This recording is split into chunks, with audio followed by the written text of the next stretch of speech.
Buckle up, bitches! Big Sills! Holy cow, do we have one for you today? Yes, indeed. We have one for you today. Hey, by the way, hey, Eagle fans, snap out of it. It's Cowboy week. Are you really going to go soft like the Cowboys? I can't believe it's Wednesday. It's Wednesday, and you're still moaning about the Niners ass beating? I just can't believe that they did that to us. I'm pretty shocked. I can't believe it. It's incredible. Get over yourselves.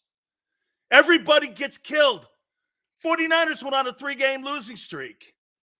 What, do you think you're better than anybody? You're not. You haven't won shit. Remember that. Ton of games. My friends, this is about winning the Super Bowl. Not about looking good on Sundays. There's only one end result here. You know what that is? Super Bowl. That's it. That's it. There's nothing else. Nothing else. Nothing. Well, we're 10-2. So what? You got murdered. It's Dallas week. Let me throw this at you right off the top. You think this is a must-win week for the Eagles? Okay? You think this is a must-win? Because if it's a must-win week, you better put that Niner game in the rear view. Is this a must-win game? I think it is.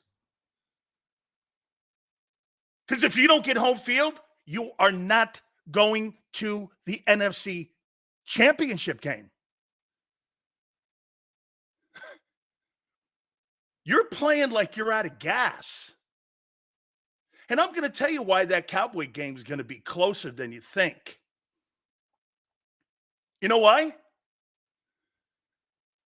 Your fatigue factor is going to drop you down a peg like it did in that Niner game. Now, look, Dallas is nowhere in San Francisco's league.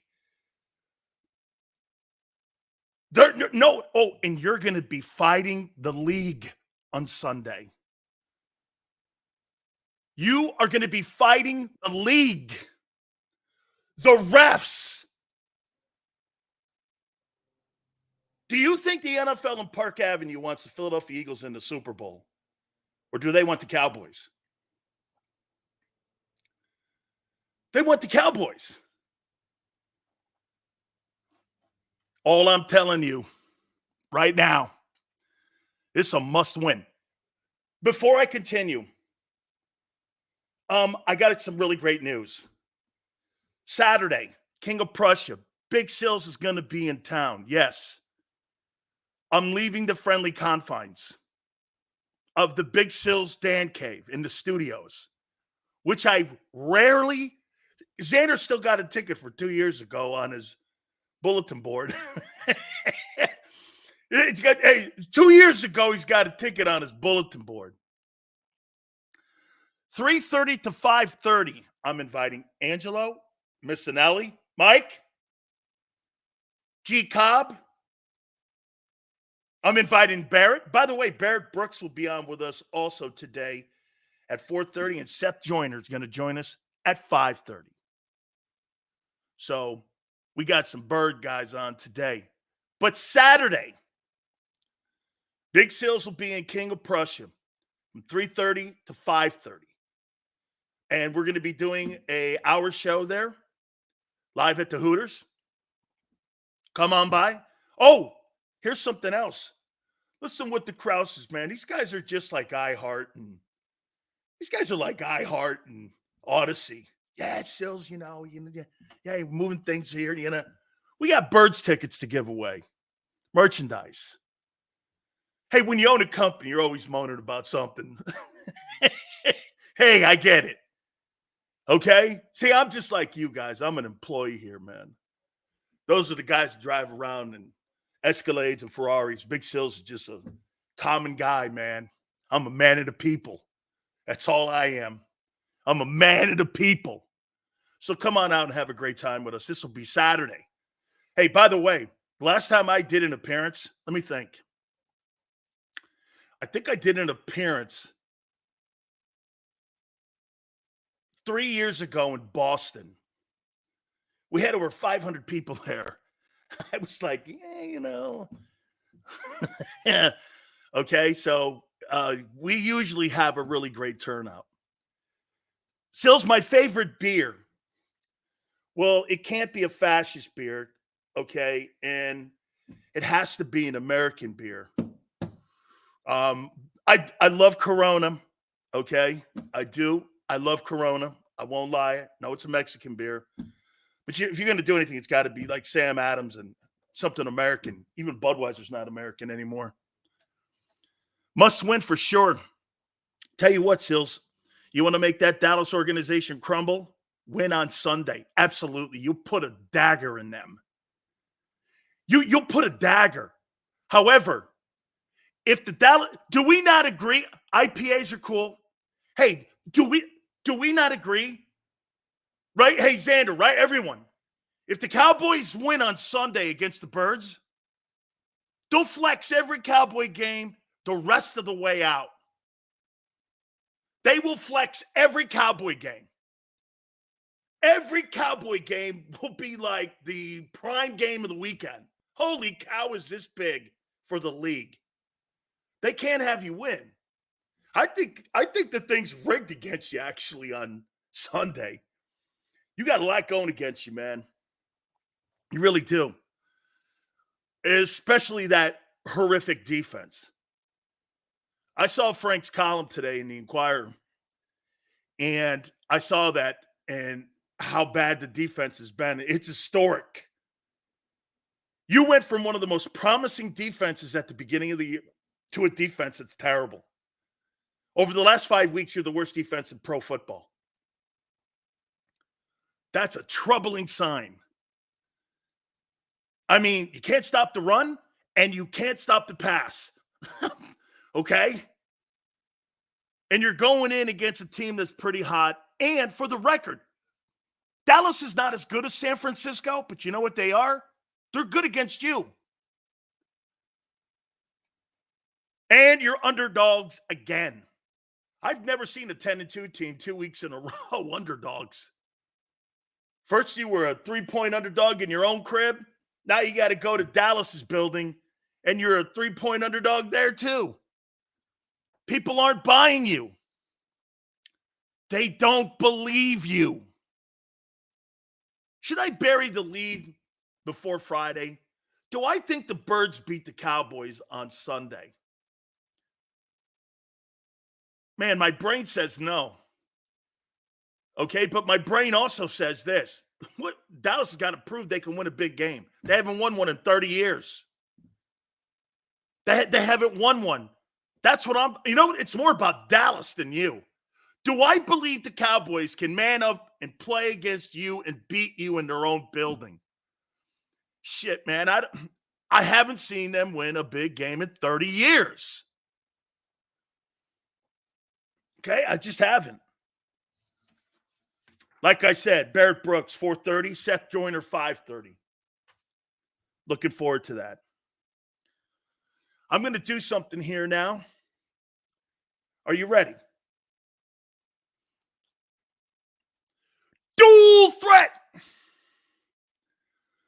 Dual threat. I saw David Carr's comments about Jalen Hurts. They should sit him until he's healthy. And he got hammered for it.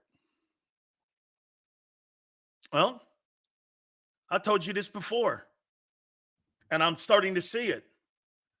Jalen Hurts is getting worn out and worn down. You see it. You see, I'm not saying sit his ass. You're paying that guy $50 million. You ain't sitting anywhere because you're tired. This is the NFL. This ain't Major League Baseball or that flop league called the Premier League or the NBA. Only those guys do that load management. Those are the only companies where you can make $750,000 a night and go, hey, I'm tired. I don't want to play. And they're cool with it. That's why America hates the NBA. They hate the NBA because those guys don't work for their money. Load management. I don't even want to get on the airplane and fly. That mentality does not exist in the NFL. If you're standing, you're playing. That's what Dallas Goedert said today. Hey, I got enough. I'm 80 to 90%. I got enough. I'm playing in Dallas. That's the difference between a football guy and a wormy NBA guy. Wormy NBA guy goes, hey, I'm exhausted. I played 3 basketball games in a row. How'd you like to play the Chiefs, the Bills, and the Niners 3 games in a row versus playing the Orlando Magic, the Memphis Grizzlies, and the Sacramento Kings? I'm taking the big boys on here. A break. So I don't subscribe to that David Carr soft-ass mentality. But then again, this is coming from a guy who got his ass beat in the NFL when he was with the Houston Texans. So him getting his ass kicked, he should know about being hurt. Okay? Now I know this too. Those 60 sacks, he still sees ghost.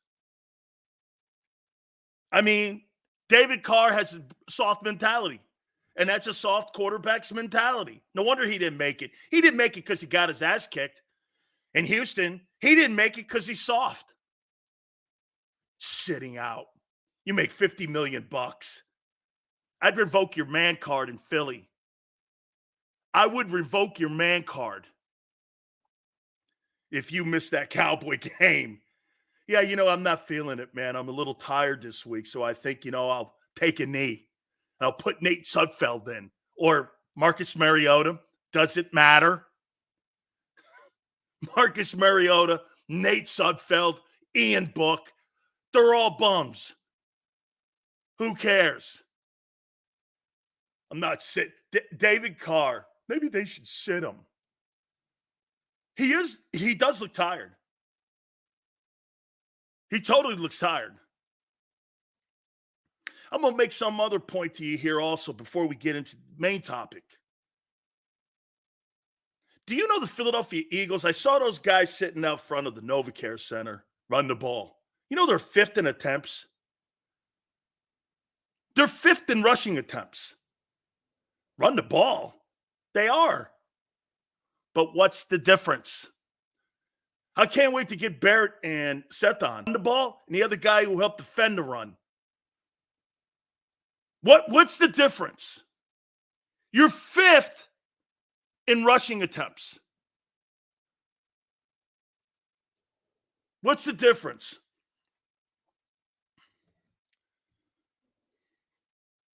The lack of RPO game.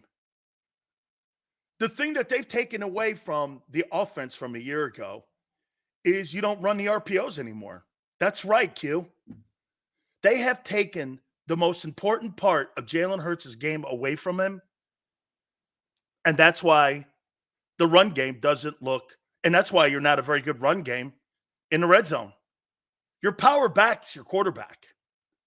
Hey, don't be insulted by that. The power back in Baltimore is the quarterback. The power back in Buffalo is the quarterback. I wouldn't be insulted by that. Those are some pretty good quarterbacks' names I just mentioned. Eagles will run the table. Never happen.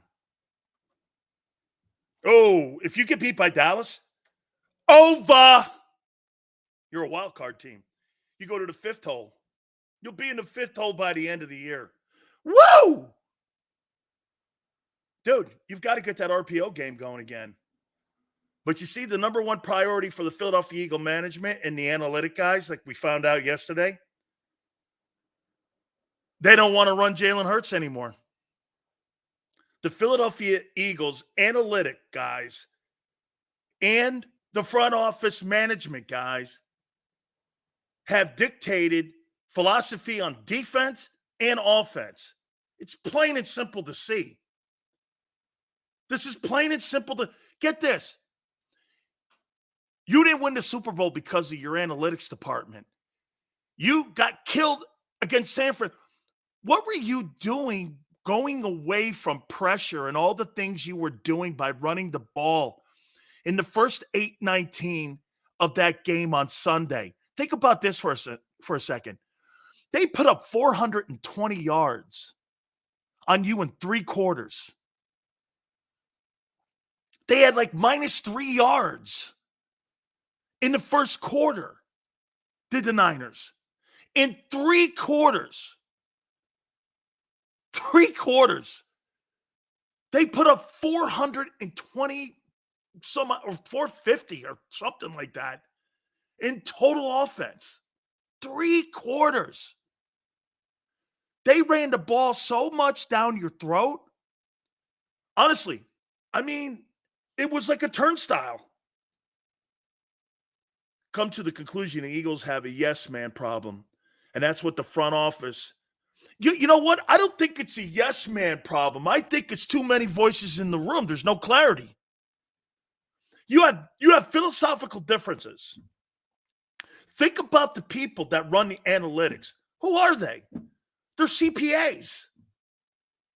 They're guys that crunch numbers. Football guys, they put plays and game plans together with heart, trends, who's healthy, matchups. It's the feel of the game is in the coach. The analytic guys. Can you imagine? We found this out yesterday. This is how you run your team. And do you know what? And the difference was you had a coach in Doug Peterson that pushed back on the analytic guys. Hey, let me ask you this. Do you guys actually believe in your heart of hearts that the Philly play was an analytics play? That is the number one play. How about this? The tush push play? You think that's analytics? I don't. That's desire. The 2 plays that you were most successful in the last 8 years, Philly from the gut and the tush play. That's right, M. Reyes. Philly was all balls. I guarantee you Doug probably had to answer for that call. Dude, I tell you guys this all the time. Him looking at all those papers and the headphones on, you're in the moment where you're playing in the Super Bowl, and just casually, there comes casual Nick Foles walking over. Let's run the Philly. Let's run the Philly special. Okay. Shit, you putting papers down. Let's run it.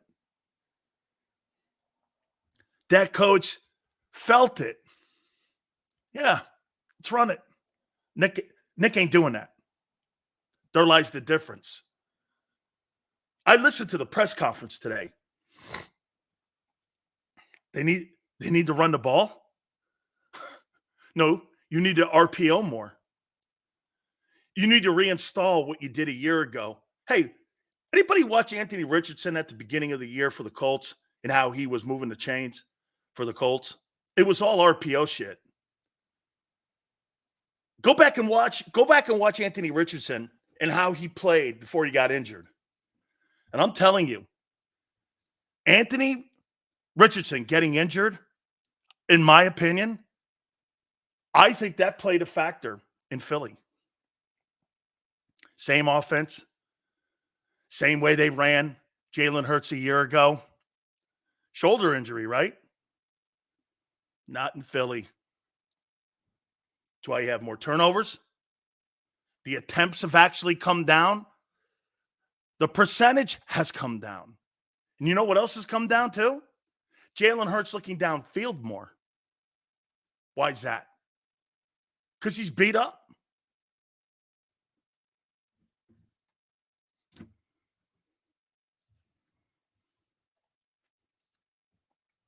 Here's what you got against Dallas. If you get your people on the right page, you know what, too? I'm going to say this about Hurts. Hurts has got to be more of a leader. He's got to be more of a leader here instead of a yes man himself. If there's a bad play being called, audible out of it. They love you. Dude, audible out of it. But then guess what you start doing? You start going against Howie. Draft a quarterback in the second round. That guy does not like any confrontation or anybody. See, he don't mind playing in your sandbox, but he don't want you in his sandbox. He creates all these divisions. And for the record, man, they work to a degree. Would you guys agree this in 30 years that Jeffrey Lurie has probably left 2 Super Bowls on the table? You guys probably should have 3. Is that fair? Okay. Is that fair? Do you guys think you should have at least 3 Super Bowls? Okay. And Nick Sirianni is a voice box culture. He fell into it. Kyle says 4. Okay. Too many voices. Every coach is expendable. Totally. Okay? Huh? Totally. Let's do this.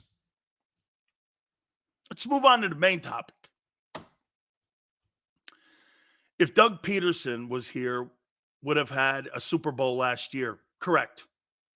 And you know what's funny? Some of you in here, man, you get really bent out of shape every time the name Doug Peterson gets brought up because you know Doug in the end was right.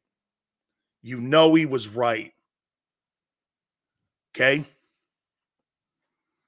All right. Let's go here. How many people think that Jalen Hurts in 2023 has been playing like a top 3 quarterback in the NFL? I don't. I think he's had top moments.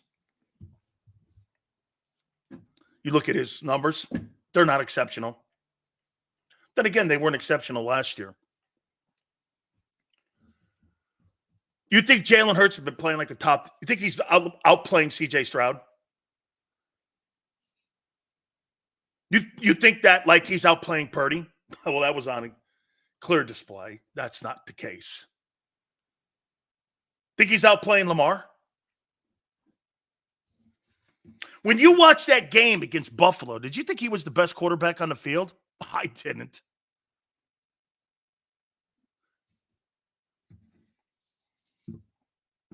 When you watch Jalen Hurts this year, do you think he's better than he was a year ago? Hurts wins. So does Garoppolo. Let me see what Jimmy Garoppolo. Even in shitty Raiderville. Even shitty Raiderville. Let me see what his record is. Jimmy Garoppolo's stats. Let's see what Jimmy Garoppolo's record is as a starting quarterback in the NFL. Jimmy Garoppolo's record. He's 43-20. I don't know. Been to a Super Bowl? Won an NFC championship? He's a winner too. What does Jalen Hurts have over him? What does he accomplish more than Garoppolo? A dozen times a game he misses wide open receivers. Yeah, because get this, you're asking him to be Josh Allen and he's nowhere near it as a passer because you've taken the RPO out of his game. Hurts was better last year. Why? Because the RPO was in the game. Honest to God. No. Here's my point. They're stunting his growth with shitty coaches and analytics. How many times have you watched him go over to the sidelines and roll his eyes at Brian Johnson and the play calls for that series?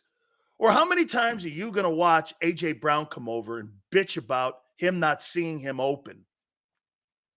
Or other guys open? How many times are you going to listen to Dallas Goedert like you did at the beginning of the year going, I wish I was more involved in the passing game? Get this. I think it's a problem, and he's not a top 3 quarterback right now. Last year, he was. Because dual threat. He's not a dual threat quarterback anymore. I don't fear Hurts running anymore. Like last year, when I saw that guy play, and it was 3rd and 11, do you know how many times I said, that son of a bitch is getting that? And it's going to break a defensive coordinator's heart and a team's will. He must have stuck that son of a you-know-what.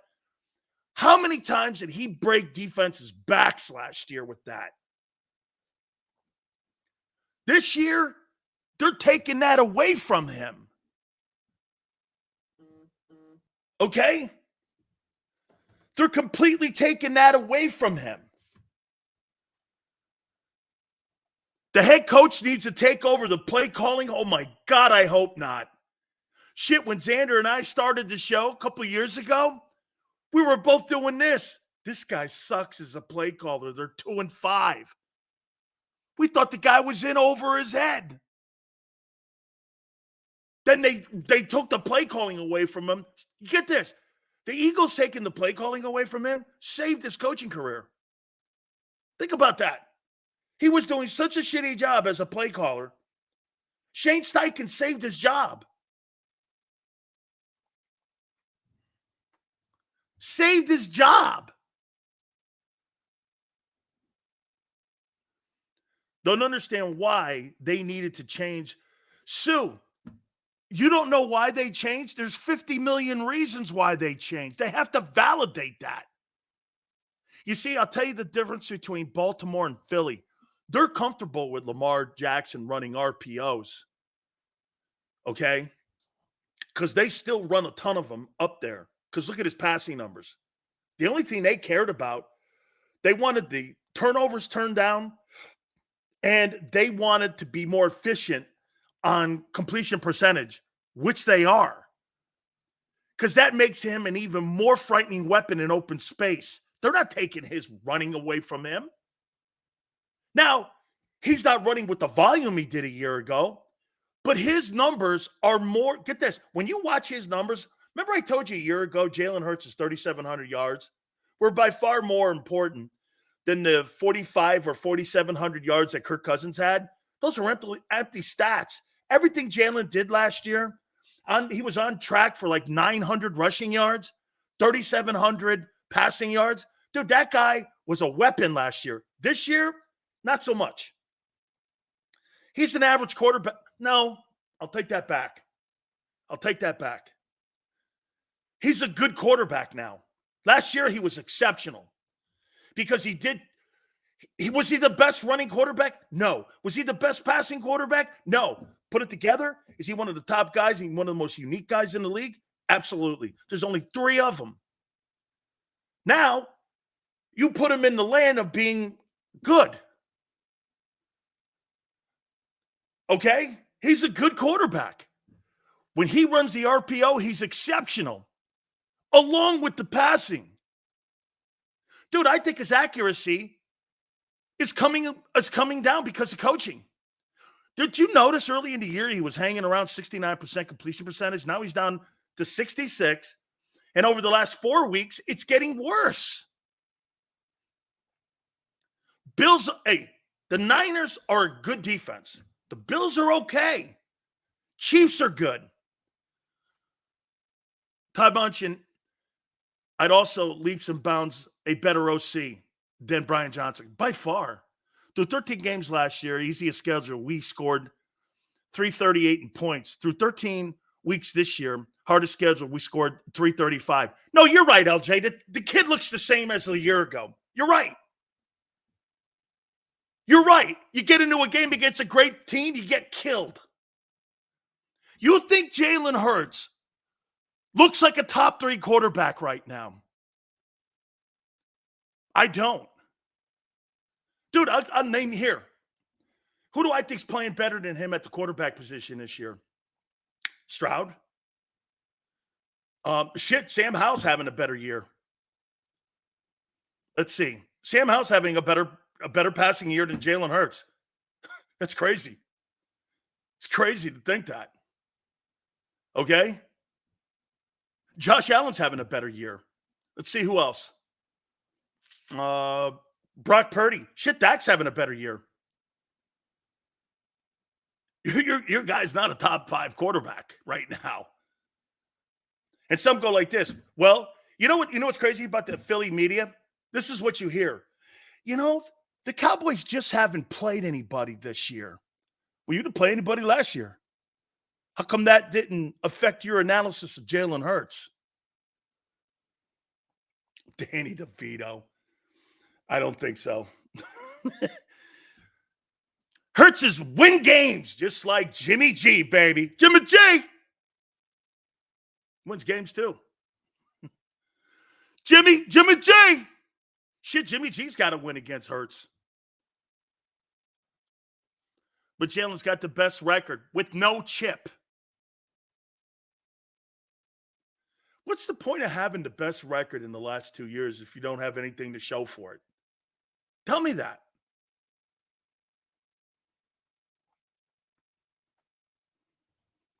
Tell me, what's the point? Hey, man, we got a lot of wins. Okay. Yeah, okay. Right. Are we comparing Jimmy G to Jalen? No, I'm comparing winning to Jalen. Jimmy G wins like Jalen. That's what yes, I am comparing his winning. Yes. Jalen's done nothing more than him. Yes. His winning? Yeah. Because that's all he has over him. Digging hard? I'm going to ask you guys one last time this question. Our coaching is the reason why Hurts isn't top 3. Bang. This isn't a Hurts thing. Dirty D's the guy, not digging.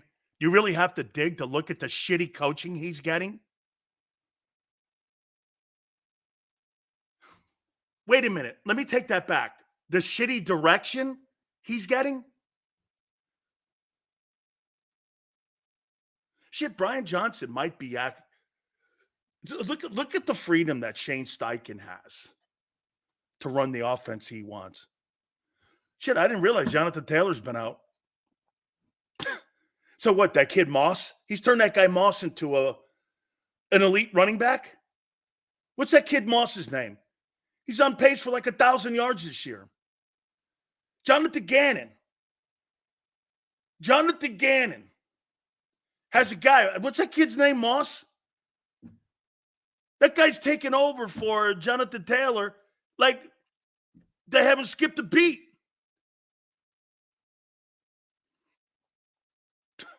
We've scored so many points, and you just got boat raced.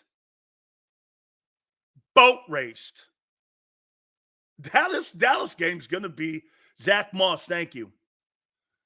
Boat raced. Woo! Shit, man. You imagine Josh Allen on that Eagle offense? Man. You imagine the guy who knows what he's doing? Oh, wait a minute. No, I couldn't imagine because Josh Allen would still have the same coaches. He'd be shit too. Not that Jalen's shit. I shouldn't say that. It's not. It's the direction. Dude, if you guys think I'm banging on Hurts here, you're wrong. I'm banging on your coaching staff. I think it's amateur hour. I think it's the whole collection. I had a great conversation last night with Seth. And we're in agreement. Now we know what happened with Doug. I had a spectacular. I can't wait till he comes on at 5:30. Wait till you hear the shit he's going to say. Now we know. We found out yesterday how you run your team. You got bookworms doing it for you. and the coaches put a game plan together on the bookworms and all their intel. It's not a coach sitting in front of a video screen cutting plays up anymore. You got bookworms doing it. I think you should run this play here. It'd be, here's the numbers on this series, 3rd and 6, 3rd and 4 on the 35. We found out, I didn't know. I mean, I didn't know how they did it. It was always a theory. Now I know. There was a dude in the room who won the Super Bowl and said that's how they did it. And you know why you guys won the Super Bowl in 17? Because you had Jim Schwartz, Doug Peterson, and Frank Reich. All 3 head coaches at one time or another. And pretty good coordinators. And what do they all have in common? Where 2 of the 3 do. They played. Now what you got, because Howie's such a control freak, can't have a guy that's got experience. You know, that's the problem in Chicago. You know, the only coach that I can think of that they hired that had previous head coaching experience in Chicago in the last 40 years, wasn't it John Fox? The rest of them are all these Matt Eberfluses and Matt Nagy, guys like that. Haven't they, right? I think, if I'm not mistaken, and the guy who was successful, Lovey, they fired him when he went 10-6. Chicago does that same shit. See the difference with Stan Kroenke and the Rams? What did Sean McVay do? And what did Les Snead and Kevin Demoff do? The executives with the Rams, what did they do? Well, we're going to bring in Wade Phillips, former head coach and a hell of a defensive coordinator, so Sean can concentrate on the offense. That's exactly what. Now you've got a former NFL head coach with the Rams as DC. His name is Raheem Morris. Those are organizations that understand it and got GMs that have, get this, they're not as tight, strong as Howie is. You got a control freak that gets you to the edge, and you can't close the deal. Man, that 2017 Super Bowl surely looks like a fluke to me almost. We need Frank Reich back. Not now, not tomorrow. I asked Frankie. I heard BJ is in the front runner for a head coaching job next year. I can't believe it. No, he's perfect. Are you kidding me? Brian Johnson's a perfect candidate for a head coaching job in today's NFL. He listens to the analytic guys. Why do you think those Eagle guys protect their coaches the way they do? They protect their coaches because they listen to the analytics and the scouting department. They're not really game planners. Brian Johnson calls plays like he is more concerned about the box. That's right. Well, Bill Ray, here's what I told you. Don't you remember when Jimmy was on? What did Jimmy Johnson tell you when he was on? Some coordinators want to put up big numbers and a lot of scoring. Some coordinators want to win games and come up with ways to put a game plan together. You don't see that with Hurts. They want Hurts to throw the ball. What did he throw the ball in the last game? 46 times? Jalen Hurts threw the ball 46 times. You're going to look every game he throws the ball 46 times, the Eagles will lose it. It's not what he does. It's not who he is. You're not over. Jalen already averaged the Super Bowl, avenged the Super. No, he didn't avenge the Super Bowl loss. What are you, a dumbass? This guy thinks a regular season win against the Chiefs avenges a Super Bowl loss. Are you high, Arthur? This guy right here celebrates those participation medals you get when you walk into a McDonald's and you go through a drive-in and you get that prize put in your Happy Meal. Get that nice little prize you get in at Cracker Jacks, right, Arthur? Hey, man, here's my 12th place prize. I was so proud of my daughter. I absolutely wiped a tear off when she dropped that thing into a garbage can. Dad, look at this thing. It's a participation medal. My daughter put it in the trash can. I looked at her and started crying. I said, baby, that's how you do it. Hoss, I don't mind if you're on the podium. But like Arthur showing up for the event. Hey, I'm here. And get your face kicked in. Hey, Arthur, no wonder you were the last person picked in dodgeball. And you were the first person smashed in dodgeball. Where's Arthur? He's the first guy I'm smashing in the face. By the way, most of you out here, I would hit in the chest. Arthur, I would throw the dodgeball in his face. Big old head doctor so he can go to his home economics class. What happened? Sileo hit me in the face again. Big old meanie bully. No, I just bully weak people.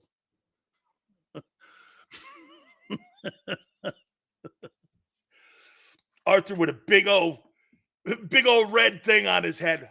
Sileo hit me in the head again? Again? This is 3 weeks in a row. He's power-driven a dodgeball into your face. Damn, Arthur, duck. Arthur can't duck because he's a participation guy. Arthur.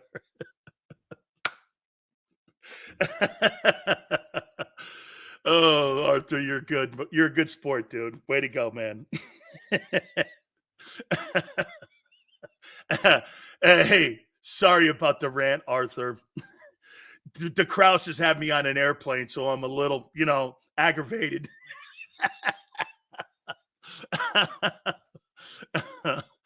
After the beating Bills, Jalen is clutch. 6-6 Bills. After losing to the Niners, Jalen should be bench. I didn't say bench his ass. I'm not benching that dude. I'm paying him $50 million. Get your ass out there. I'm not benching anybody. Benching? Now, if he's legitimately hurt, you might want to look at that. But if he's not legitimately hurt, I'm not sitting that kid's ass. For who? Marcus Mariota? Who's been a colossal disaster. Hey, Marcus Mariota's a good dude. Okay, you got it, Arthur. Thank you. Good sport, dude. Arthur's a good sport. That's why I do that to him. Some of you in here a little bit. See, unlike me, right, Xander? I'm not sensitive. I'm more of a, water off the back kind of guy. I never get sensitive when somebody says anything. I'm not the sensitive type. My wife would go, I don't know. We will beat Dallas and come next week, all will be forgotten. So you're going to forget it, ass kicking? I don't know, man. When my grandpa beat my ass sometimes, man, that thing stuck around for a couple weeks. And obviously, you've not been in too many fights, kid. LJ, so when you get your face kicked in by a guy, like in home recess or whatever, like when you went out for like lunch recess, and some guy was in the sand lot and he beat the shit out of you, you just blew it off and go into your next class, right? You walk into English. Hey, I just got my ass kicked, but hey, okay, I can put a proposition together.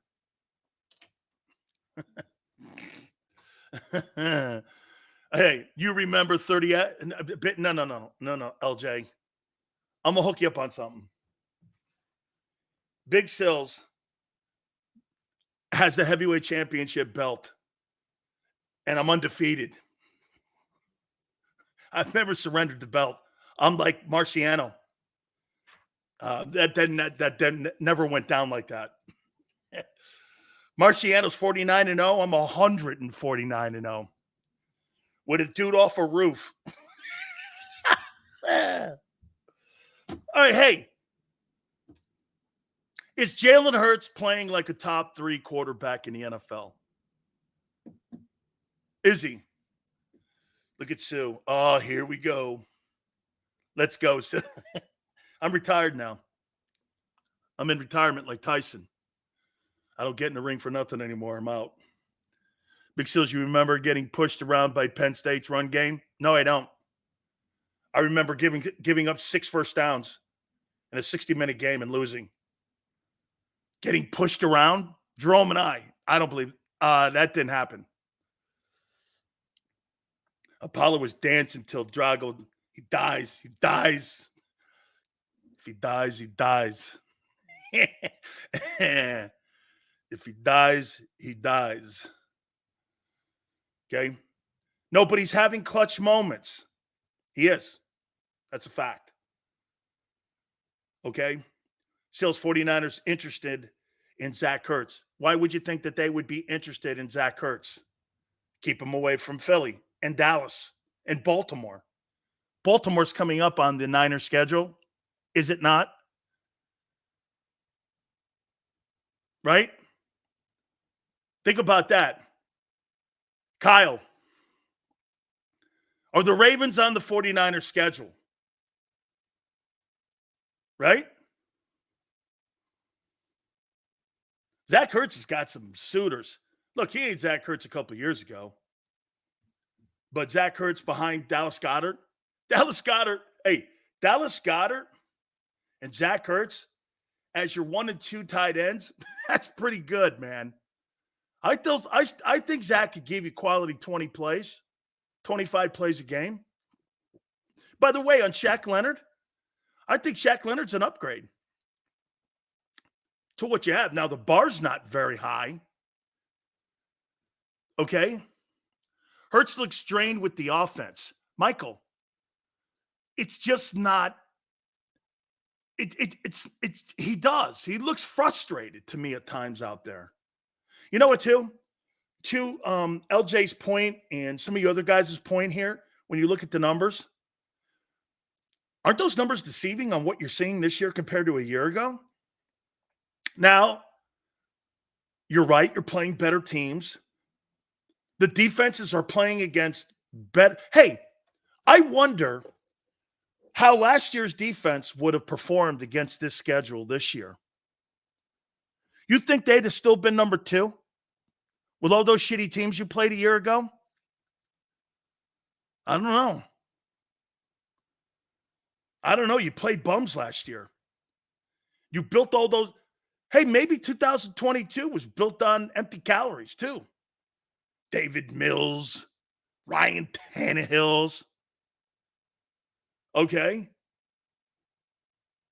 Maybe it was fool's gold. Kenny Pickett. I don't think that defense of a year ago gets 70 sacks. I do not.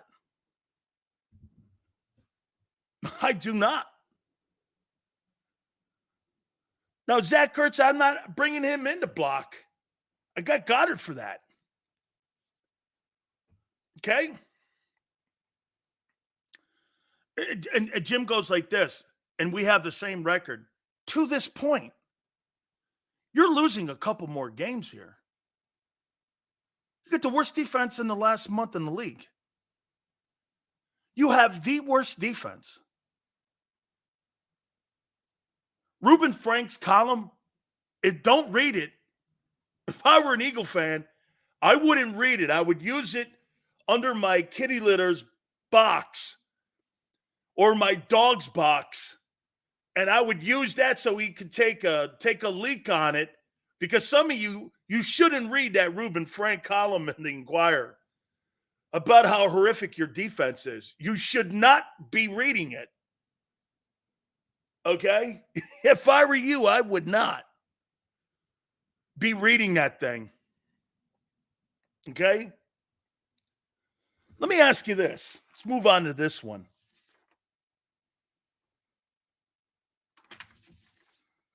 I wrote these names down. I'll ask you here.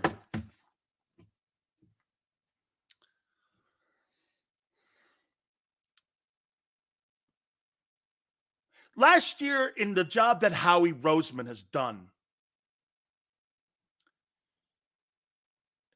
how many people believe I did? And I told you in February that you might not make the playoffs. Remember, you guys came back and told me, and when he started signing all these guys, I told you the Kobe Dean experiment would blow up in your faces, and it did. Through week 13 last year, points not 193. This year, 282. Defense is the issue, but strength of opponents plays a factor. LJ, I said your team. The offense, the problem is the coordinator and the mentality. Your defense is horrific. Okay?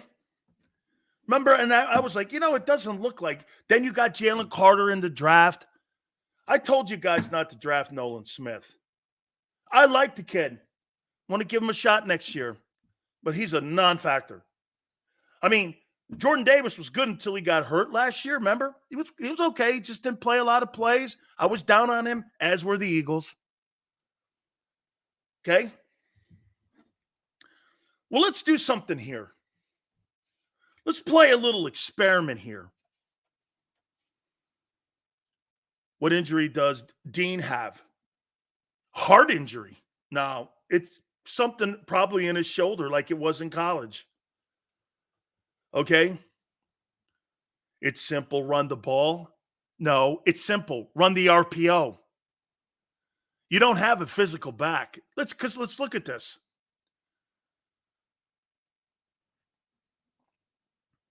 Yeah, that's a good point. Let me take a look at DeAndre Swift.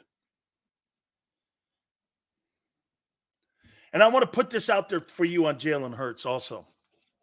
Okay? Let's take a look at this, and I'm going to show you what your running game is and the problems with your running game right now.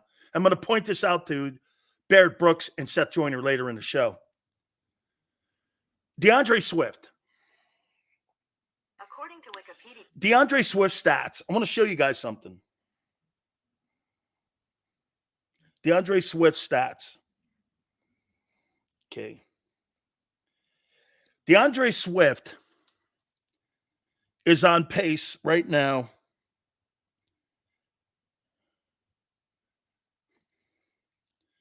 He's on pace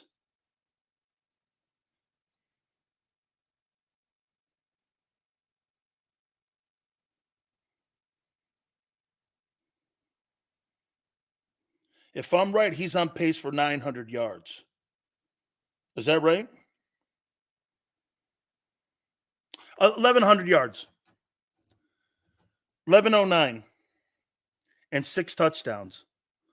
Last year, Miles Sanders had 1,300 yards and 11 touchdowns. Jalen Hurts, how many yards did Jalen Hurts have last year? Jalen Hurts stats.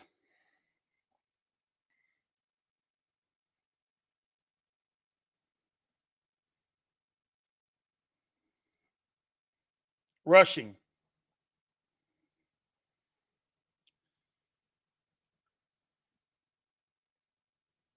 Jalen Hurts a year ago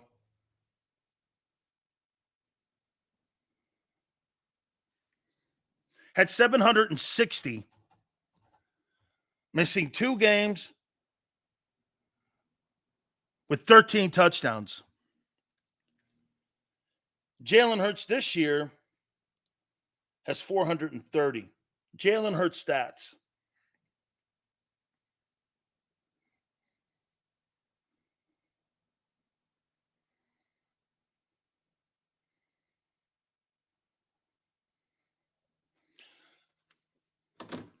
Hurts is on pace this year for 600 yards. For 600 yards. That's $2,000. $2,000 a year ago. Okay, it's actually 2,100 yards and 24 touchdowns a year ago. This year, you've on pace for around 1,700. And I think that number is going to continue to come down because Swift hasn't really run the ball, and nor have you run the ball in the last month decent. The point is, You had 2,200 yards of rushing and 24 touchdowns. Let's do this. You think that's been replaced? Here's something else to think about. Howie Roseman. Did Howie replace the linebackers of Kaiser White and TJ Edwards this year? Let's do a little grading now, since we're talking about heading into week 14. Let me ask you this. What would you give Howie's replacements at the linebacker position? What would the grade be? What would you give him as a grade?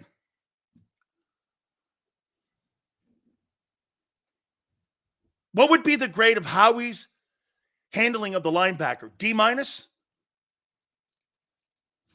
I say it's an F. Okay. How do you think Howie Roseman defended or replaced Gardner Johnson and his production at the slot corner position? What would you give him? What grade would you give him? Remember, you don't have any turnovers this year. That guy who led the NFL in INTs. And before you give me, well, he's hurt in Detroit, I didn't ask you that. I asked you if he replaced the production. F?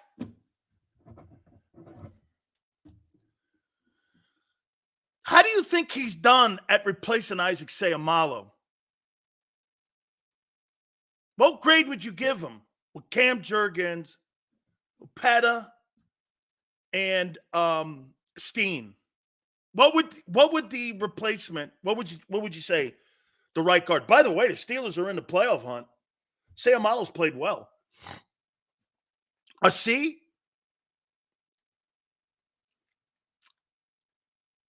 Okay, C. I'm all right with that. Okay? I'm all right with that. I am.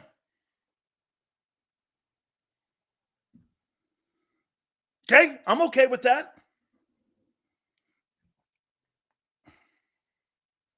Let me send this.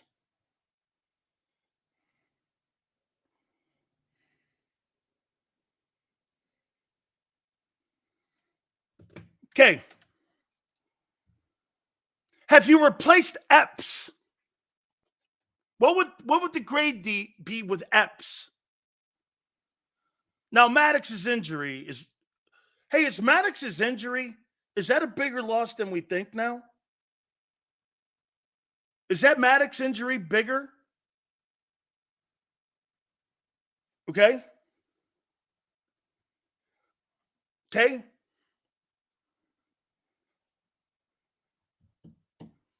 Have you replaced? What would you give the grade on replacing Epps? You think you've replaced Epps?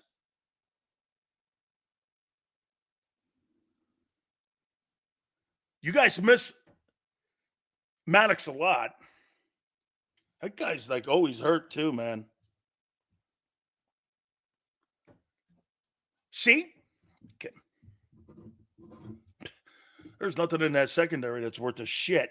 Have you guys replaced Sanders? You think you've replaced Sanders? Now, I'm going to say this about Miles Sanders. Miles Sanders had 1 year in Philly that was exceptional.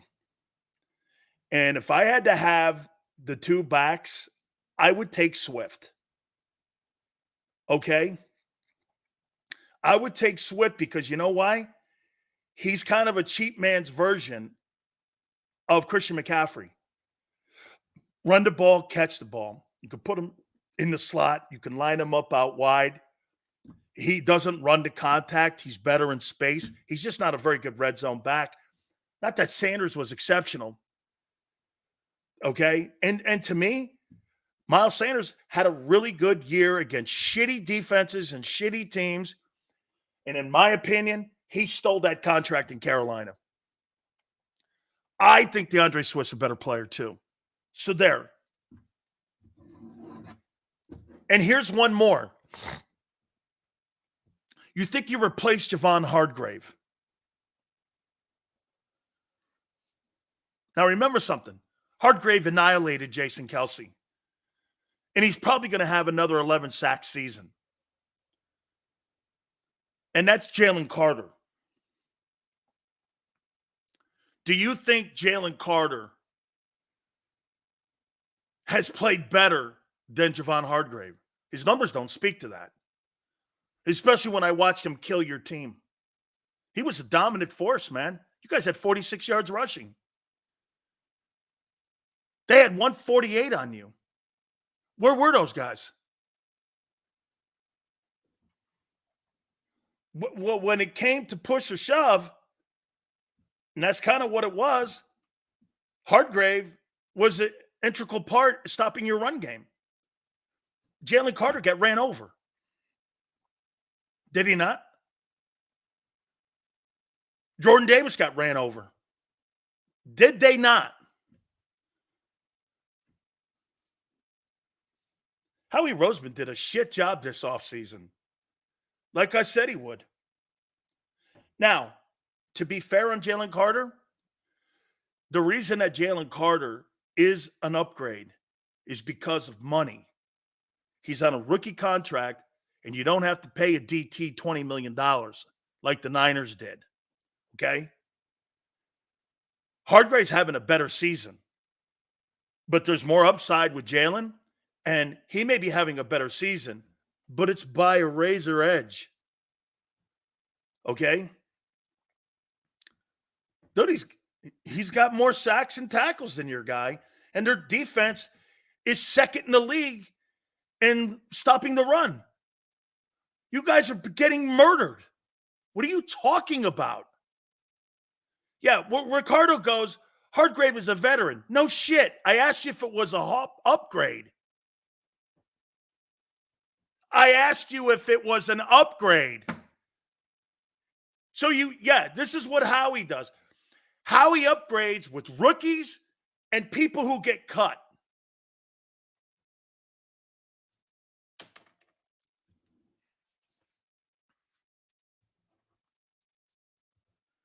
And your defense is where it's at right now for a reason.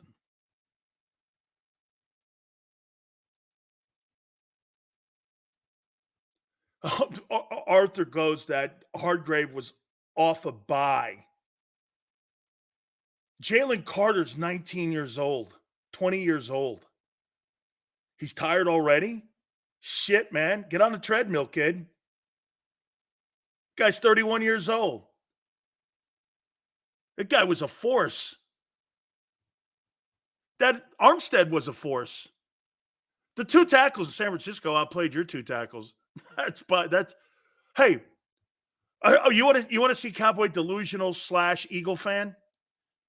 Do you really think that Jordan Davis and Jalen Carter outplayed Armstead and Hargrave on Sunday? You don't believe that, do you? Okay? You don't believe that. Look at Hargrave's rookie. I didn't ask you that. I'm not comparing careers. I'm asking you if you had an upgrade. Listen to me. That's not what I said. That's a different conversation. No, you're missing my point here. Who's a better GM, John Lynch or Howie Roseman? Howie's got a ring. Howie's got a ring. John Lynch has a championship ring as a player, but John Lynch has to do it as an executive. You know, John's done a great job at building that team, but you're always going to fall back on the Trey Lance move. And here's what you got. You got to remember something about how – do you understand how the 49ers are on a cliff of disaster? What happens if McCaffrey goes down and all that bounty of picks you sent to Carolina and you don't really have a bunch of people to be able to replace the production of Christian McCaffrey. That's a cliff dive. If McCaffrey's not in that huddle, Niners are a completely different ball team. Okay? They still have great players, but that's a completely different looking ball team. Okay? Completely different looking. You can't lose him. Purdy's not a running quarter. Well, neither is Jalen really any longer. Okay? So I would ask you this. Give Howie Roseman a grade on how he retooled your team. It wasn't rebuilding. It was retooling. You're 10-2. But give me the grade on how you think he retooled the team. What would you give him as a grade? Not an F. You're 10-2. B plus? Ricardo, how could you be a B plus when you got the worst defense in the last month, according to Reuben Franks in the NFL? How could you be you're the worst defense in the league? You're worse against the run. You're giving up 5.8 a carry. How many times did San Francisco run up the gut? They set the edge. They ran over Trent Williams. Sure. They ran the ball for 148 yards on you. I saw McCaffrey going up the gut. Eagles bring Greg Ward back to practice squad, release wide receiver Can Sims. They cut Christian Ellis. He was starting against the Niners, and they cut him. You started a guy that they cut 3 days later.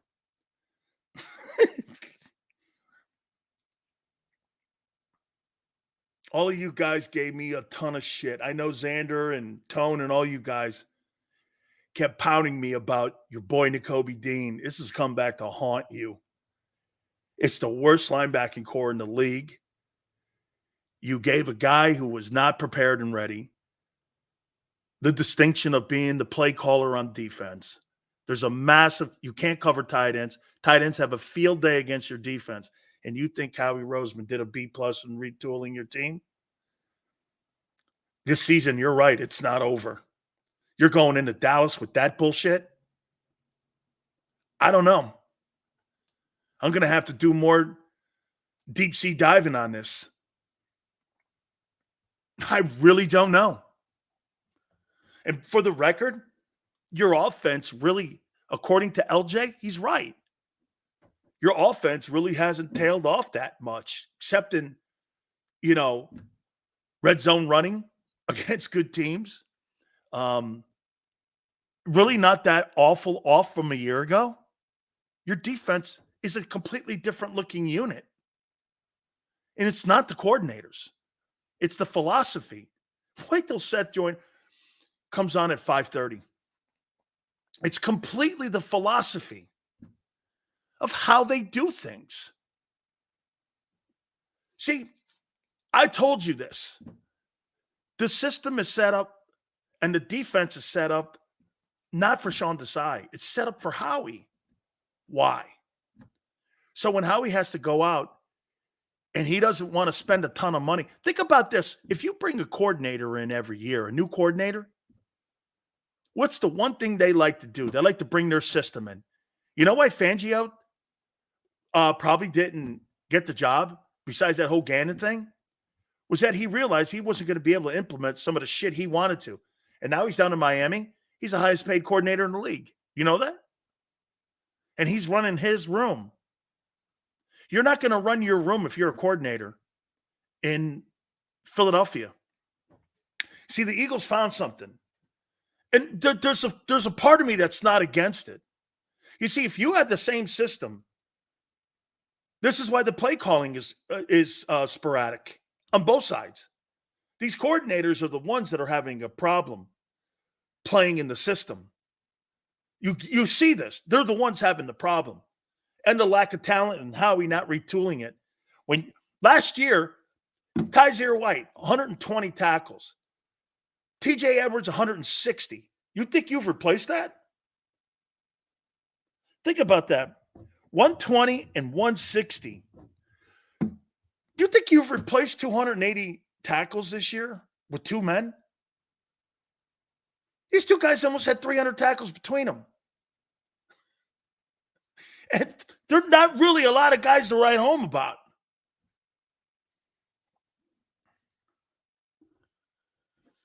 Fly goes like this last year, or Ray goes, last year was last year. Howie's doing the same shit this year. He tried to retool the team the same way he did a year ago. Problem was, it was fool's gold because that roster was playing against horrific. Hey, it's funny how you guys are now looking at Dallas and saying the same shit about Dallas when you were that team last. Dallas was that team a year ago. Now Dallas is going to run into a stretch. Hey, I could see Dallas beating you on Sunday and dropping two. Absolutely. I don't have faith in them. To run the table? No way. I don't think they have the intestinal fortitude to run the table. I don't think they have the moxie to run the table. That's not a championship mentality over there. I do not believe the Dallas Cowboys have a championship mentality. They haven't had it in 30 years. What would make me believe, because they're playing against the Eagles on Sunday, that they would all of a sudden just have that thing just implemented into their skill set and into their locker room? Where would they get that from? Who on that team has been a champion? Let me know. I'll wait. Right? I grew up in Philly, left in 99, live in Connecticut. There was a reason I went to the parade. KC, you live in Connecticut? I'm from Connecticut. I knew better. We'll never see another one in 50 years. I'm not going there. KC, I'm not saying you're not going to be a really good football team for the next 7 years. Absolutely not. I'm not saying that. I'm not saying that. Absolutely not. No. Why would you think that the Eagles won't be good over the next 7 years? The Eagles will be good over the next 7 years. You know why? They've been good over the last 20. I don't believe that. You haven't had a coach since 2000 with a losing record, including horrible bedside manner Chip Kelly. Okay? Ray, they're a good football. Absolutely. Just got there's more holes. You see, listen, you know what a great team did? It exposed your weaknesses. It magnified it. Dallas is not going to magnify. You understand this, right? Dallas is not going to magnify your weaknesses as much as the 49ers will. You're not going to run into a team. There's no team in the league like San Francisco. Let's do this. If you want to call yourself and San Francisco the two best teams in the NFL, have at it. You can debate it. But I will tell you this. They got the best roster in the NFL this year. You don't. Offense and defense, a 53-man roster, you do not. Nor do you have better play callers. That's where San Francisco has you. You're not even as deep as you were a year ago. That's where San Francisco has you. And San Francisco doesn't play the schedule you play this year. They got the Ravens left. Okay? You're not going to run into a team like San Fran the rest of the year. Dallas is not San Francisco. See, once again, Michael doesn't get the point. Gardner Johnson, I asked you if you replaced his production. Okay? Have you replaced, when you get rid of a guy, did you replace that slot corner's production of 50 tackles and 6 picks? Yes or no? No debating it. Yes or no? No. Did you replace 300 tackles between White and TJ? No. Yeah, but Kaiser White wasn't very good in team. Well, if they're not very good, what the hell do you have now?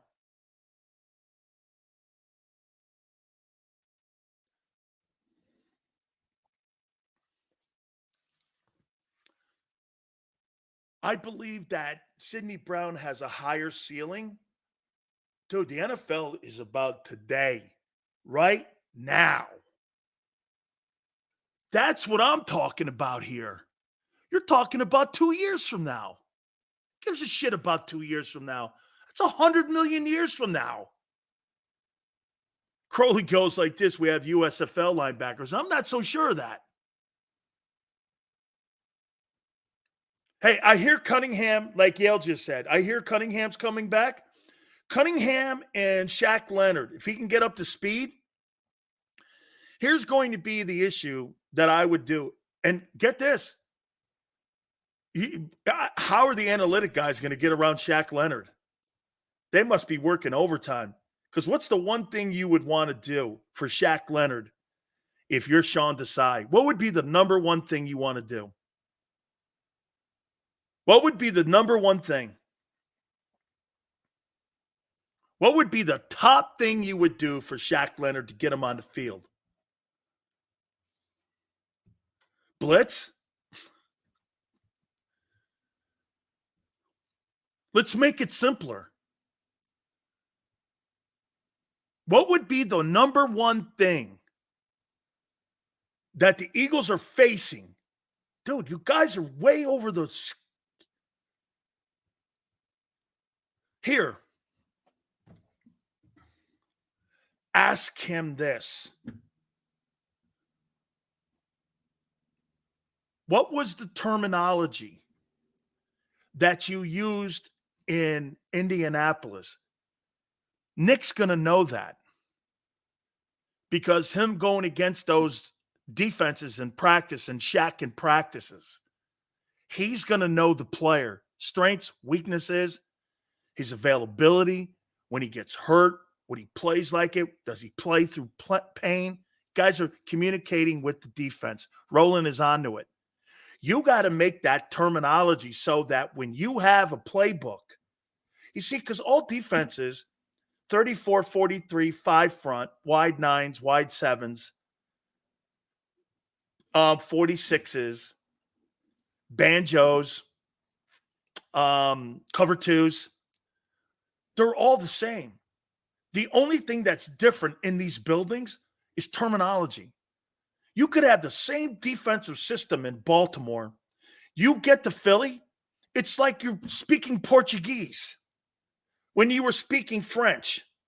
And it's completely different because you don't know when you're being told to slide to a strong side. What's the strong side? Do you even know that?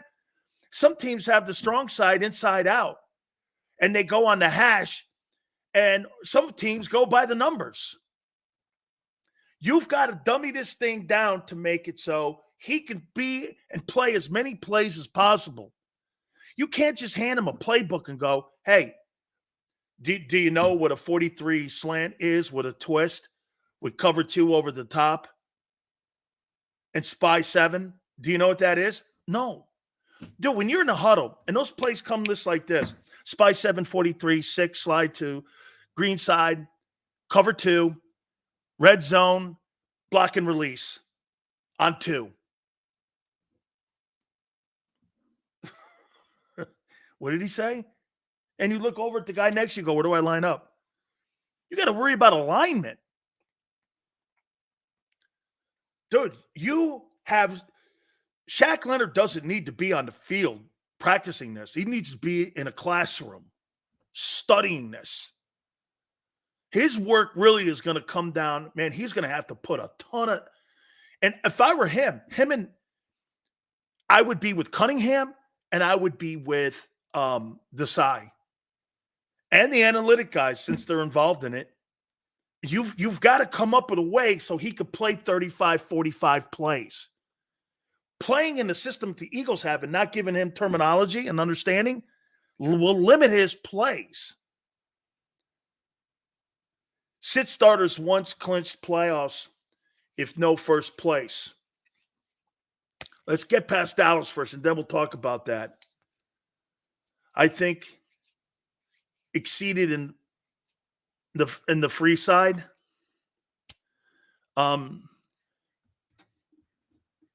Sills is the insight I'm looking for. 11.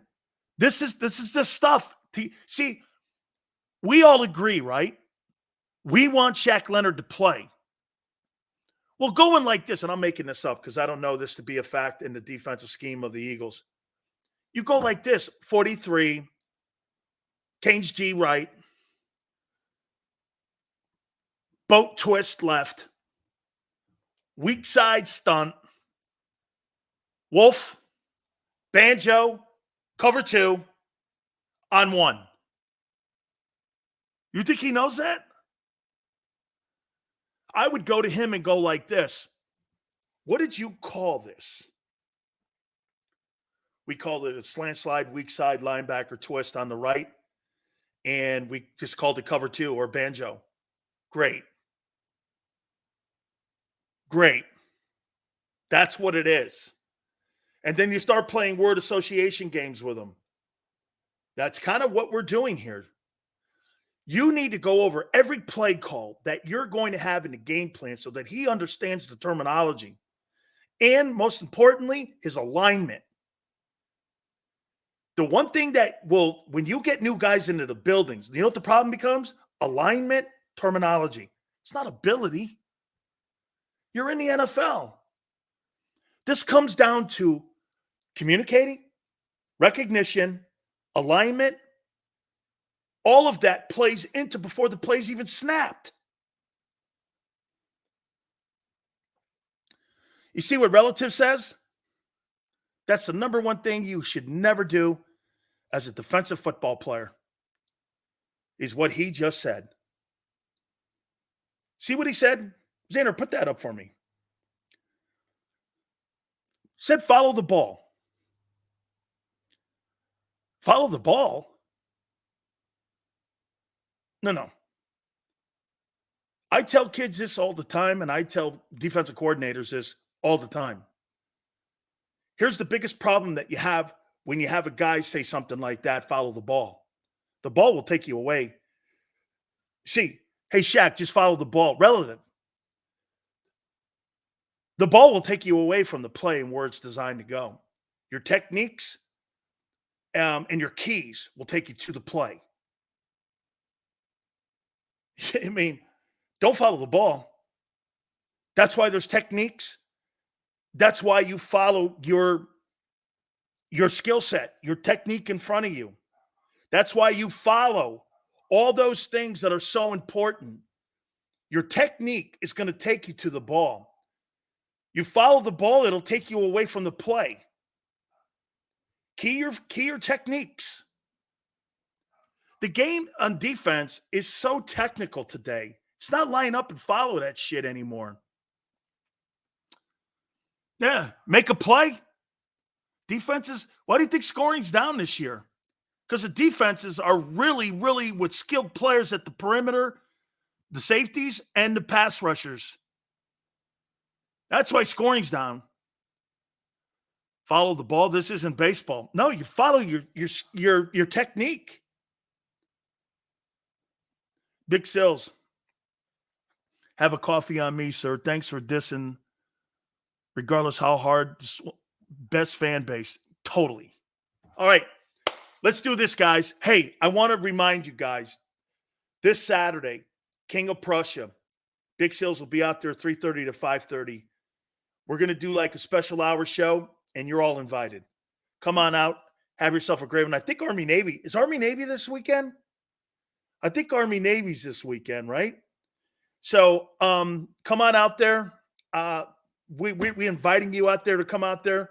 Hooters is going to have a really outstanding time. You're going to have all kinds of weekend specials too. Seafood Sundays, half price. Snow crabs, buffalo shrimps, military Mondays, 20% off. Hey, man, don't forget, we're going to be out there. If you don't want to go into any one of the places, go to HootersToGo.com. Also, you can get yourself for the holidays Santa bucks. These bucks, you put them in the stockings. Absolutely great. NortheastHooters.com. That's NortheastHooters.com. We so appreciate it. We look forward to seeing you guys out there on Saturday at the King of Prussia Hooters from 3:30 to 5:30. Okay? Don't forget, Barrett Brooks is going to join us at 4:30 and also Seth Joiner at 5:30. Keep it here on the National Football Show. Hey!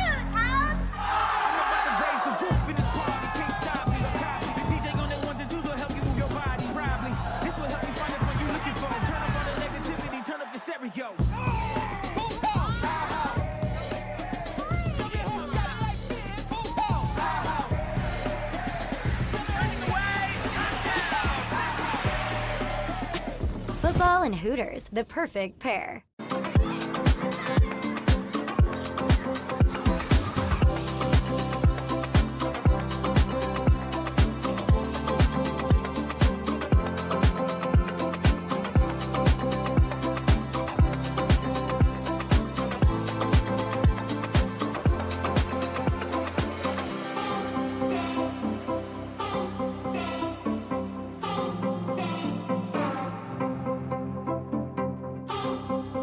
If you own a company and you're not producing a podcast, you're missing out. The public consumes messaging when they're ready. Join the professional podcast network of companies and let JAKIB Media Partners put you in the podcast arena. Come to our professional studio or we'll come to your place of business and professionally produce your company podcast. Call JAKIB Media right now at 267-261-3428. 267-261-3428. Any professional sports coach will tell you there's no substitution for preparation. At Malamut & Associates, that is a tenet by which we live. We prepare from day one for victory. Anything less is not acceptable. Underdog Fantasy has a way for you to play alongside your favorite football team all season long with their fantasy pick'em game. You pick between 2 to 5 players, select whether they'll go higher or lower on one of their stats, then do what you usually do on a Sunday, watch the games. You can win up to 20 times your money in a single game by going 5 for 5. It's a fantasy game, and the Sports Betting Show wants you to get involved. Go to UnderdogFantasy.com. When you sign up, use the promo code WIN, and Underdog will double your first deposit up to $100. That's UnderdogFantasy.com. Use the promo code WIN.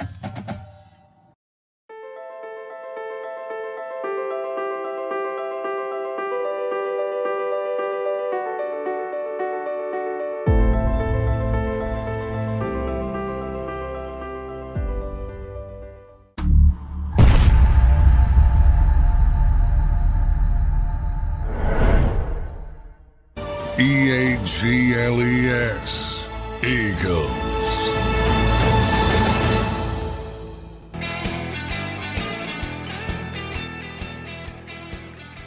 Big Sil's National Football Show. Barrett Brooks, 4:30. Seth Joiner at 5:30. Isn't it funny how the National Football League all of a sudden changes direction when it comes to anything that moves the cash register? So those pimps and the head pimp known as Roger Goodell is now all of a sudden saying, Vegas, what a sports town. Wow. Yet he turns around suspending players because they're gambling and they're associated with things that, and they call the players and they vilify the players and suspend the players for making bets.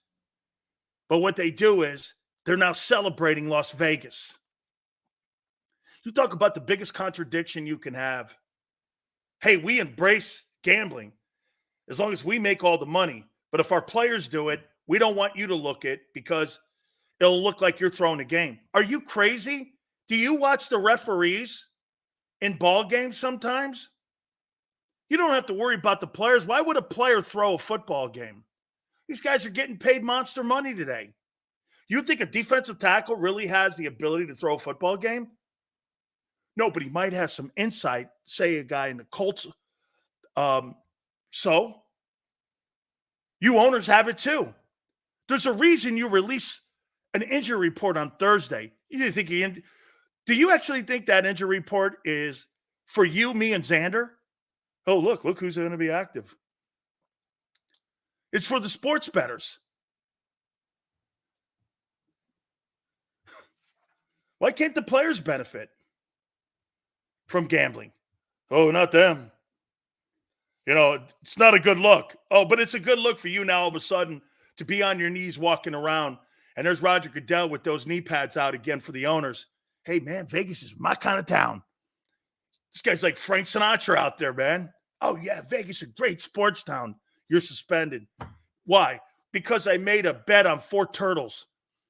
And yeah, we were having a fun time, and I bet a pool on turtles. Oh, Jamison Williams gets suspended for what? Calvin Ridley for what? This guy's going around telling everybody what a great place Vegas is. Total lowlifes. I mean it. Total lowlifes. How they go about their business. This guy's an asshole, but hey, don't worry. Don't follow what we do. This is our party. Oh. I'm supposed to believe that you protect the players.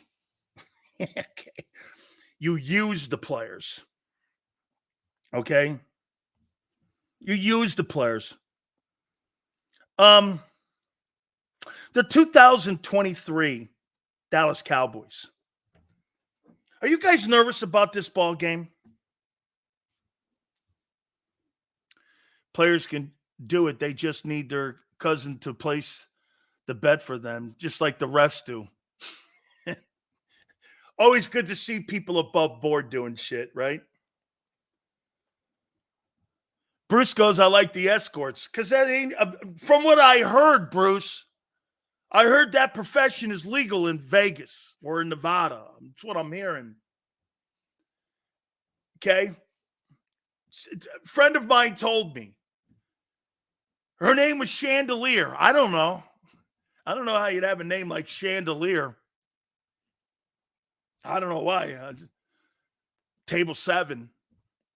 They serve Mai Tais, from what I'm told, at the Pink Pony.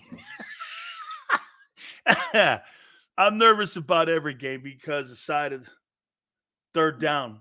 You should be nervous with that defense. I bet you Chandelier plays better defense at the Pink Pony than what you guys have done the last month. Next article by Big Rube. Reuben Frank's next big story will be, I saw better defense played at the Pink Pony. I don't trust the coaches. I told you this, okay? Big Sills doesn't pay for very many things. Bruce, if it was free, maybe. But I don't pay for many things. Okay? Are you kidding me? I'm always begging Xander. Come on, man. Hey, Big Sills doesn't, dude, everything I wear was given to me. I don't buy shit. It's not who I am. I don't do that. I don't really. Only thing I spend money on back in the day were cars and watches. Rest of it, I don't give a shit. You should be nervous about this game. The Cowboys are playing good football. Dak plays good against the Eagles. Am I buying the Cowboys in 2023? Am I buying Mike McCarthy? Am I buying Dak Prescott? Do we not agree? Okay, Bruce, thank you. Do we not agree? Is this the biggest game in Dak Prescott's career? Bada bing. That's the name of the show now. No longer the National Football Show. It's the Bada Bing Show. I actually like that a lot. I should have a Bada Bing segment. No, you know what I should? Hey, get this. Dirty D. I should probably do that Philly Godfather segment and call it the Bada Bing segment. The NFL getting into bed with gamblers ruined the product. The NFL really wants to ban the brotherly shove because they can't control it. Think about something, Warrior. What is the most ignoramus play that goes on every single game in the NFL? It's the most meaningless play in the game. Do you know what it is? What's the most meaningless play in the game? What's the most meaningless play? The extra point. But why is the extra point important? It takes you to commercials, to a commercial stop set. You're never taking the extra point out. You would think if you scored a touchdown, you get 7. Then you can go to a stop set or whatever. But extra points and field goals are important, not to the game. They're important to commercials and making money. Roger Goodell, here's another example of this. Okay? What did he say? In the next 5 to 10 years, we're going to be playing more games in Europe. Like, because everybody's clamoring to get up and watch those early morning games and watch the NFL. No, the cash register starts. You see, Jesus Christ and God used to own Sundays. The NFL does now. Look at the money they make. If you're on the West Coast and those games start at 6 a.m. instead of 10 a.m., your cash register starts 4 hours in advance. 4 hours of commercials being run for the league. That's how they're expanding the wealth of the league. They're not doing it to you think some dude in Germany gives a shit about Jags and Titans? I mean, come on, man. Jags and Titans playing in Frankfurt. Really? NFL doesn't care about expanding the brand. The NBA has to. Why? Because revenue sources and viewing and viewership on cable television is going through the floor. You know, the only entity that is growing in viewership is the NFL. NBA going down. They got to find different revenue. See this in-tournament stupid thing they got going on? They're trying to spark up interest because viewership's down. They're not doing it because they want to. They're doing it because they have to. That would be like the NFL having the Pro Bowl in the middle of the season. Now, let's play the Pro Bowl. Got to spark some interest somehow. NFC, AFC, go back to playing a game like, I don't know. NFL doesn't have to do that shit. You think they're playing that tournament because the players want to? They're playing it because it's got to spark viewership. They got a television package at the end of the year they got to negotiate. I told you what the league does. The league writes down on a piece of paper, this is what you're paying Bob Kraft and Jerry Jones. This is what you're going to pay. You know what the NBA has to do? They got to negotiate. It's quite remarkable. Okay? How much has the loss of Gardner Johnson been felt on defense this year? You feel bad for Dallas this week? Why? Better worry about yourself. Hey, Crowley. You get this. I heard somebody say this earlier. Well, he probably had a bad attitude. Who cares? I don't care if a player has a shitty attitude. I care he can play. I don't care if Aaron Rodgers is an asshole. He wins me 4 MVP awards, wins me a Super Bowl. He's an MVP. I don't give a shit about that. Coach it. Manage it. That's ego talking. What do you think? You win Super Bowls with choir boys? You win Super Bowls with dogs. You don't win championships with choir boys. You win championships with all types of different personalities. And it's up to you as an organization and coach to have to deal with that. So what? You're going to exclude a guy like Gardner Johnson because you think he's an asshole? Not me. If he can play, gets me 6 picks, 50 tackles, and he's a force on my defense, but an asshole, I don't care really. I don't care. I was coached by the greatest coach of all time who believed in that philosophy. He could coach Charles Haley. He could also coach Troy Aikman and Michael Irvin. He didn't care about that. Can you play? Do you love the game? Do you work hard at the game? And are you smart? You know, John Madden. 11 goes, I hate assholes. Assholes have nothing to do with winning. Nothing. As a matter of fact, I'll take a few assholes on my team. I'll take a couple of them dudes. I don't have a problem with them guys. You think Greenlaw's an asshole? You wouldn't want Greenlaw on your team. Let's do this. Would you take Greenlaw on the Eagles? He's a dirty player. You might need a few of them. Would you take Greenlaw on your team? Hey, RTF, 10-2, got destroyed.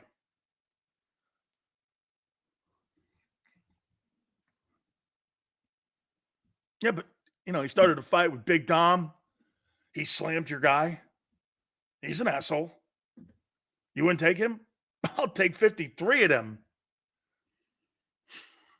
It's up to my coach to coach him. You know why you hate Jim Harbaugh? Because he's an asshole. That's why you hate him. Okay? 11 goes, thank you, Big Sills. I'd take Greenlaw and tell Big Dom to sit in the stands. I don't have a problem with what Big Dom did. I have a problem with the pregame shit. If you're talking shit to him, and all of a sudden it escalates and you're on the sidelines and you're putting your hands on a player, Huss, you need to sit back and step back. It's not your job. It's not your job. Because you have a right. Greenlaw should have beat his ass and had every right to. You can't put your hands on people, man. Greenlaw could charge a guy with assault for putting his hands on him first.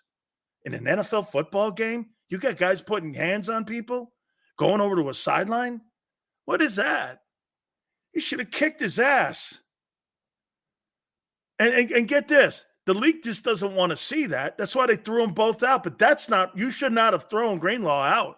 You should have escorted Dom off the premises or into at least off the surface. Put him in the box. I really don't have a problem until he put his hands on the guy. Can't do it. If he's jawing at him, I'm all right with that. Don't touch anybody, man.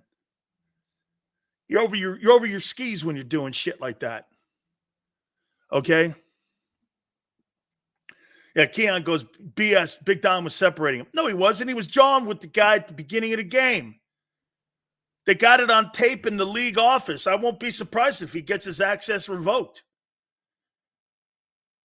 Like they did that photographer. He was jawing with Greenwell before the game.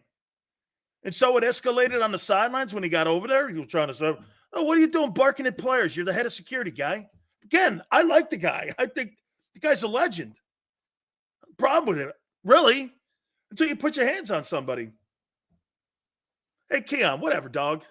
You put your hands on somebody like that in a football game, you have every right to get your face kicked in. What the hell do you think you are? I mean, really? What are you, the police? I'd be like, get out of my face. You clearly have a problem. Let's do this here.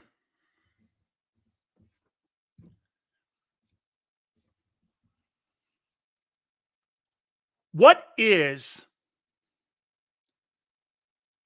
the number one weakness that the Cowboys have entering this game against the Eagles?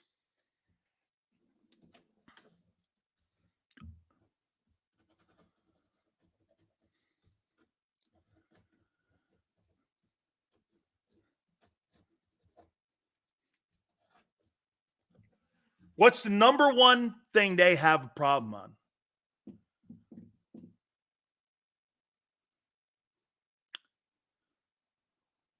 Spa.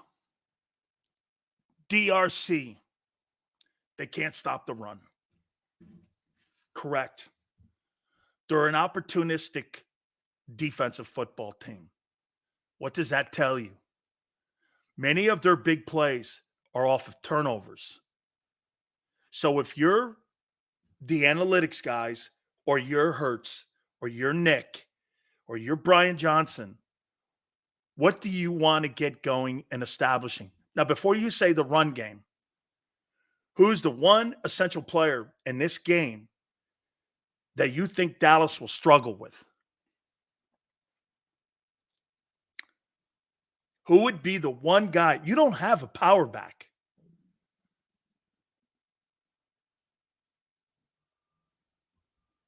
Jalen, I'd get back to that RPO. Freeze them backers, freeze pursuit, make Dallas play slow.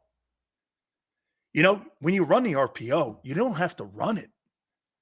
You can throw out of it and throw to Swift in those flats. Be more creative in getting Swift in space. The Eagles do none of that on trying to get and spread. They do one of the worst jobs on the planet in spreading defenses out right away. They run this cookie cutter offense. And once those 10 plays are off script, it's chaotic. Okay? I don't know if they signed Rhodes.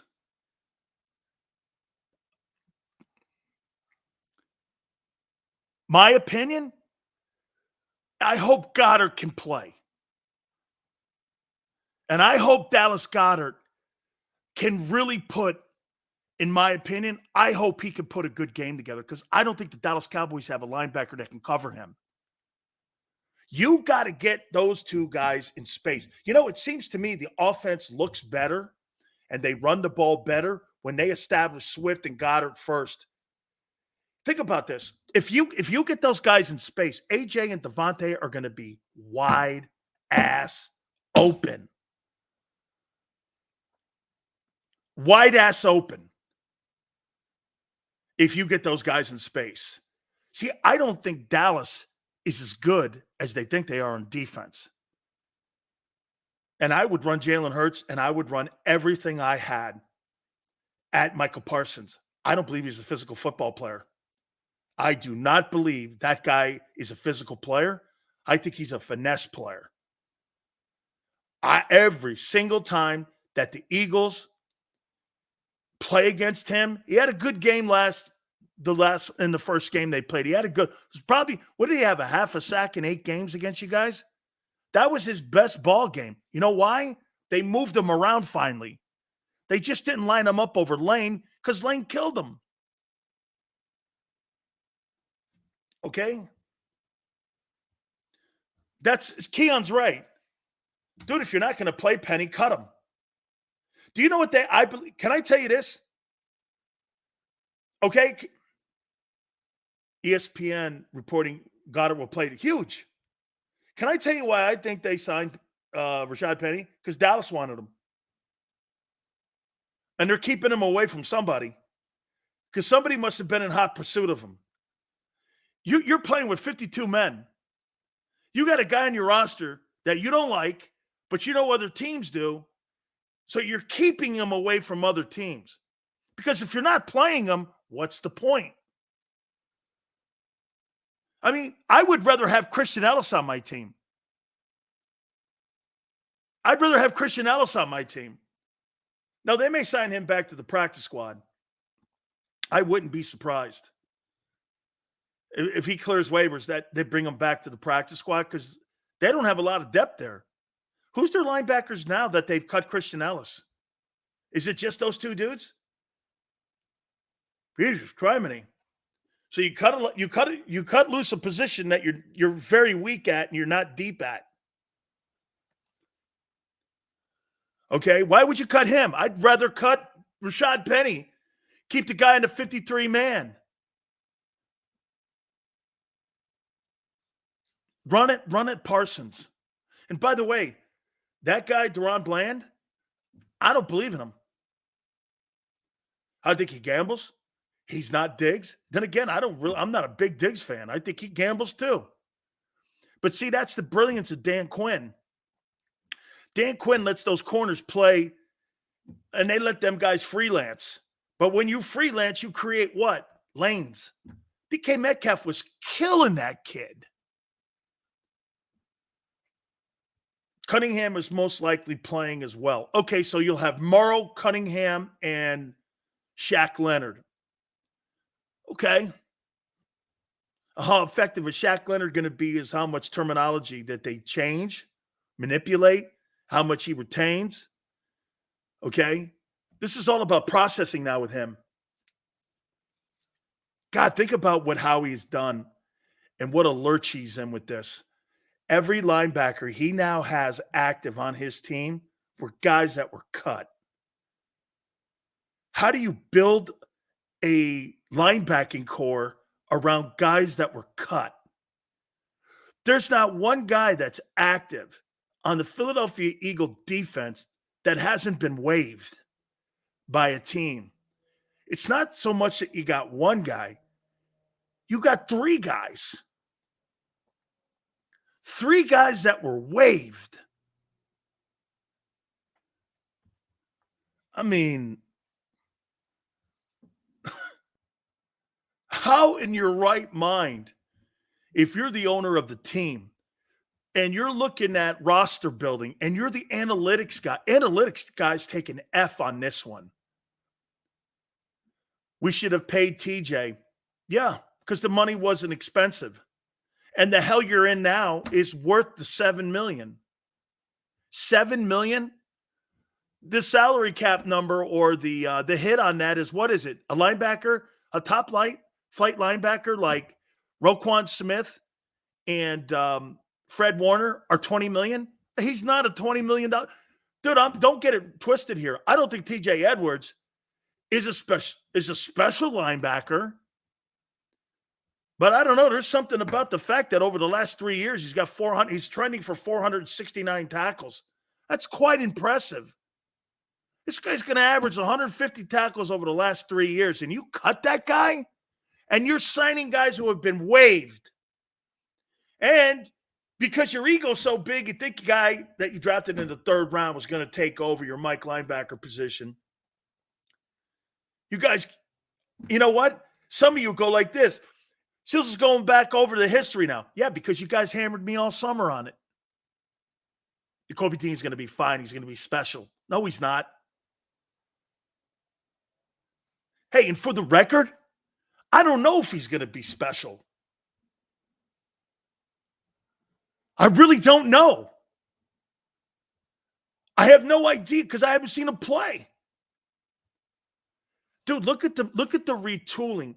How he gets a D-. No, because Jalen Carter was gold mine. And Jordan Davis's play from a year ago because quite frankly, think about it. The 2021 draft, you got shit from it. But now that Jordan Davis has played well, now he's hit a wall here, it looks a little bit. Most plays he's played in probably most in his career. And look where he is, too, in starts and reps. He's played a ton of reps. Okay? No way he's going to be special. Too small. Debo runs right over Nakobe Dean. Like he's Morrow. Absolutely.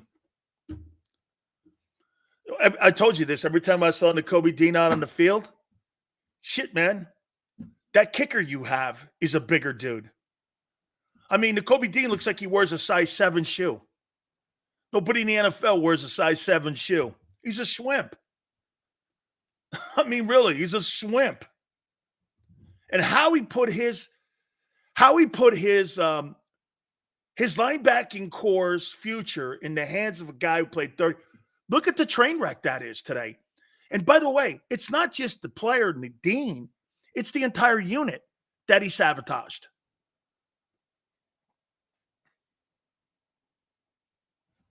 He's not ready. That guy will never be ready. Nakobe Dean will never be an NFL Mike linebacker. You want to try him at Will? Or you want to put him at Sam? You want to try that? Okay, I'm good with that. But Mike, never happened. You think that Schwimp's going to take on 365-pound offensive guards 17 weeks in an NFL season? Never happened. Never happened. Okay?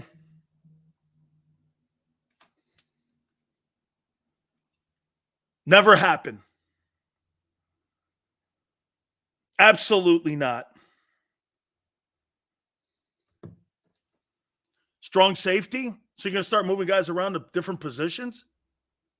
No way. That's a troubling place that Howie put his – hey, last year was an A. This year, if I'm giving Roseman grades for retooling his team, and watch this, coordinators have to play within the rules. I can't tell how good they are. It's kind of really crazy. They're 10-2. It's crazy. Yet your defense is falling apart right in front of your eyes. Reuben Frank's column, again, you're giving up 5.8 a carry? Wow. 5.8 a carry over the last 3 weeks.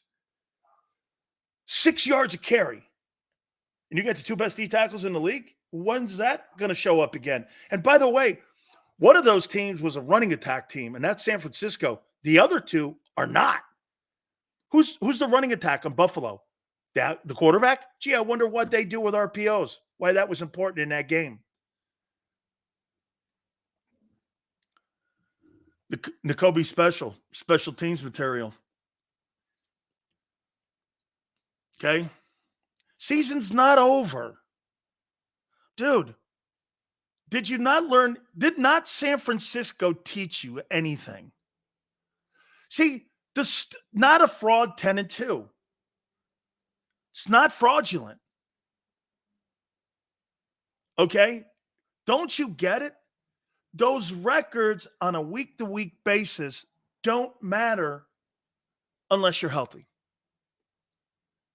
Coming off buys, matchups. Okay? See, to me, this matchup against Dallas, I think it favors Dallas this week. Here's why. They're home. They're healthier. They've played bums. That's an advantage. The last 4 weeks that Dallas has had to play, they've only had to show up to 2 games. Philly and Seattle. New York? Didn't they pull Dak in that game? Didn't they pull Prescott? They didn't have to play full 60. You guys had to play. Wasn't there an overtime? The Buffalo game was an overtime game, right? In the rain. You had to play your balls off in that thing, right? Kansas City was a slugfest. And you had to play that really physical San Francisco team. My concern is, how much of the starch did San Francisco beat out of you? Are you going to be healthy? You think you're healthy coming off a game like that when you play against a physical team like that, and you're just going to jump out of the tub and go play Dallas, who's healthier, who's played wimps? Dude, you guys are missing the whole thing of what the league is all about. Ain't no such thing as one team being a gauntlet. That's stupid-ass media shit. When you're playing good opponents each and every single week, dude, I showed you this before.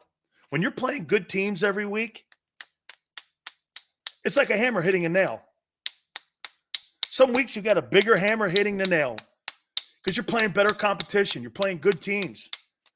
Eventually, the head of the nail breaks because you're taking that pounding on. That's what's happened to Philly. My question would be, does Jalen Hurts make the season? Boy, because I'll tell you what, does Jason Kelce, there's guys on that football team. You know, Lane getting a groin injury, what do you think a groin injury is? That's a fatigue injury. That's a fatigue injury. So basically saying we're going 10-3. You feel really comfortable coming off that ass kicking that you're going to go into a place and on the road and beat Dallas? Look, my question's with Dallas too. Are they real? Do they have metal? Are they going to play hard? Hey, Dak's 8-4 versus you. He's got great numbers, averages around 260 yards in the air, through the air. He played well against the Eagles in Philly. He'll play better at home. I don't know. Wasn't like you beat the shit out of that team.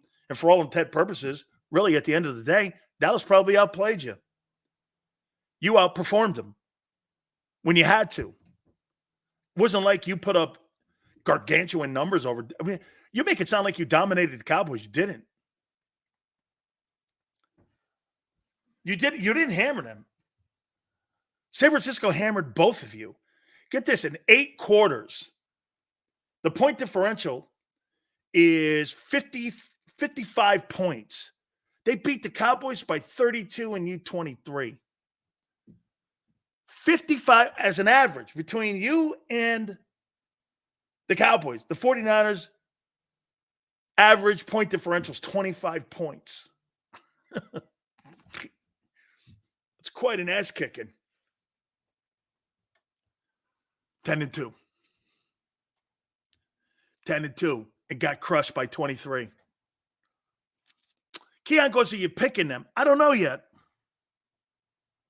I don't know. 10-2. Killed. How many people think Hurts looks tired right now? Hey, I know. Crowley, 10-2.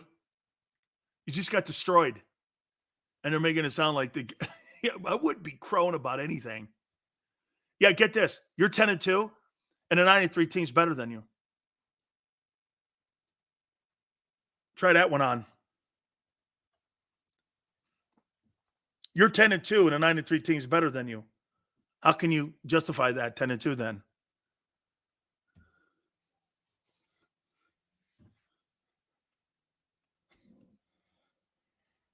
I do, mentally and physically. You were just mentally and physically destroyed. They talked shit to you. They went in and stole your women. They beat you in your own arena. They left the Coliseum, and they went back to Rome with all your women, all of your prizes, and your pride. But you're tougher mentally and physically. Okay. You sound like the Cowboys. Okay, you sound like the Cowboys. See, Devin brings my point up. So was the Niners 31-17 Bengals. Okay. That's why your 10-2 record means shit. It's a week-to-week proposition. Matchups and health. Records don't matter here. You're right. Stop with the dumb 10-2. Doesn't matter if you're the Bengals. Doesn't matter if you're the Browns or the Jets. Has no bearing. 10-2. Killed. And my favorite word that brings a nice smile to Xander's face. Never do you bring a conversation up when you get killed versus the team that killed you and say you're better mentally, physically. Now you sound like Jerry Jones. Jerry Jones went on one of his 2 radio hits today, and I think he does one towards the end of the week. Never seen an owner have radio hits. 3 games, 13 days, caught up with them. I told you that all last week. That's why I said you never had a chance to win. If Dallas signed Rhodes, Niners came in with an attitude like the Eagles, old ladies in front of them. Debo. Oh, by the way, Debo Samuel, NFC Offensive Player of the Week. Oh, God damn. You know why he got Offensive Player of the Week? Because he was dragging Morrow the whole game. You know how you see those things on that movie Cops, or that, you're looking for dead bodies and you're dragging like a lake and you pull a car out or you pull a dead body out? He was pulling Nicholas Morrow like he was trolling a lake for a body. Come here, kid. Dude, you guys were so bad at tacklers. Brock Purdy looked like Derrick Henry running. Bang. That's Brock Purdy bounced off a guy. Jesus criminy. That's right. Hey, I like that one. Morrow, Debo Samuel collected a bunch of toe tags like he was in Vietnam. There's a toe tag. No, he's collecting ears. Oh, shit. Too easy. This guy was collecting ears. Holy cow. Jesus criminy, man. Absolutely. They were better than us Sunday. Lucius, that's the take. We need to make sure we are better than them in January. That's what everyone's focus should be. Correct. That's the proper take. Okay? That's the proper take. You need home field.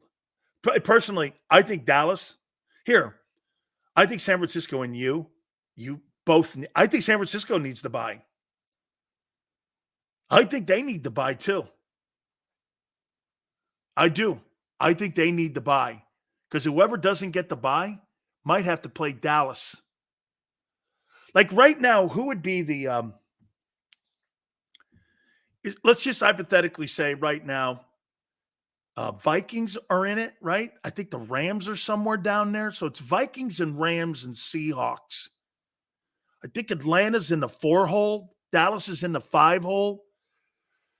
So those teams down there will get beat. And then in the second round, I think the number 2 seed will play Atlanta.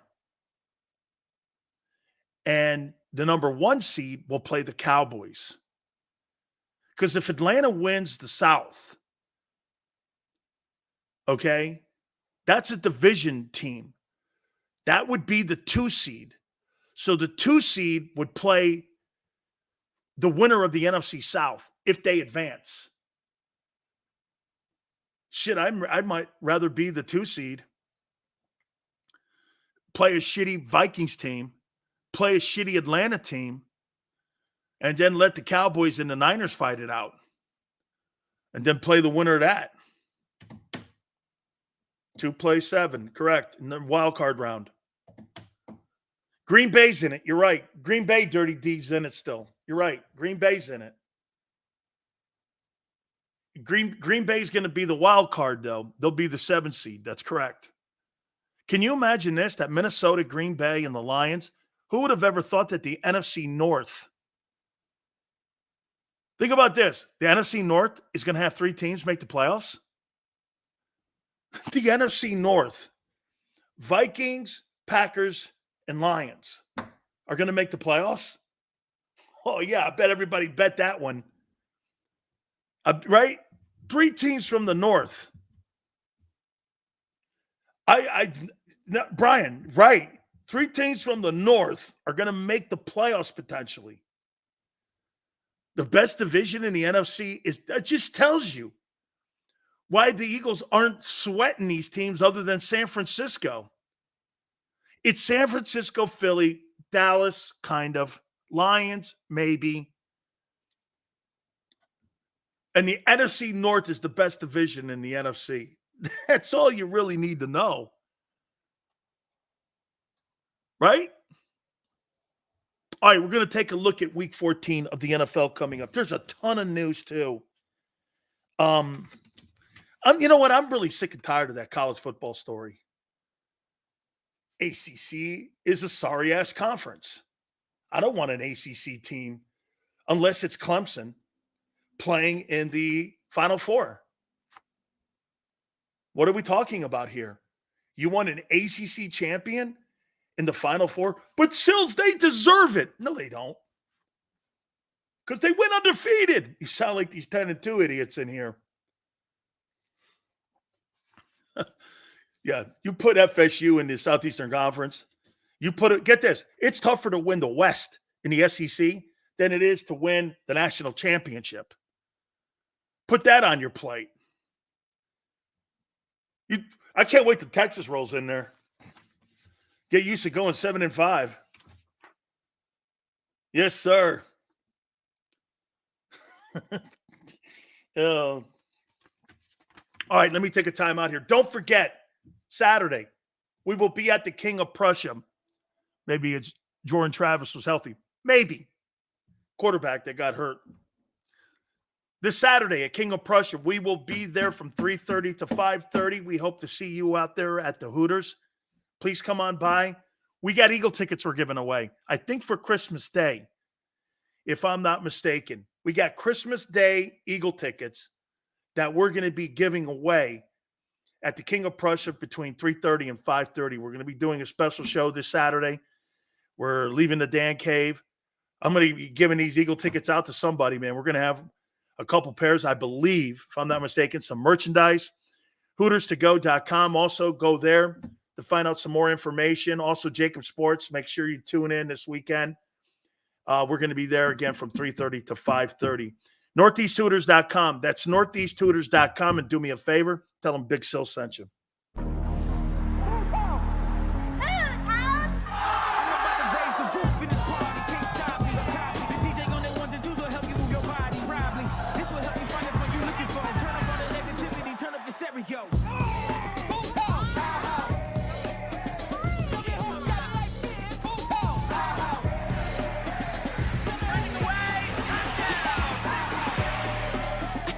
Football and Hooters, the perfect pair.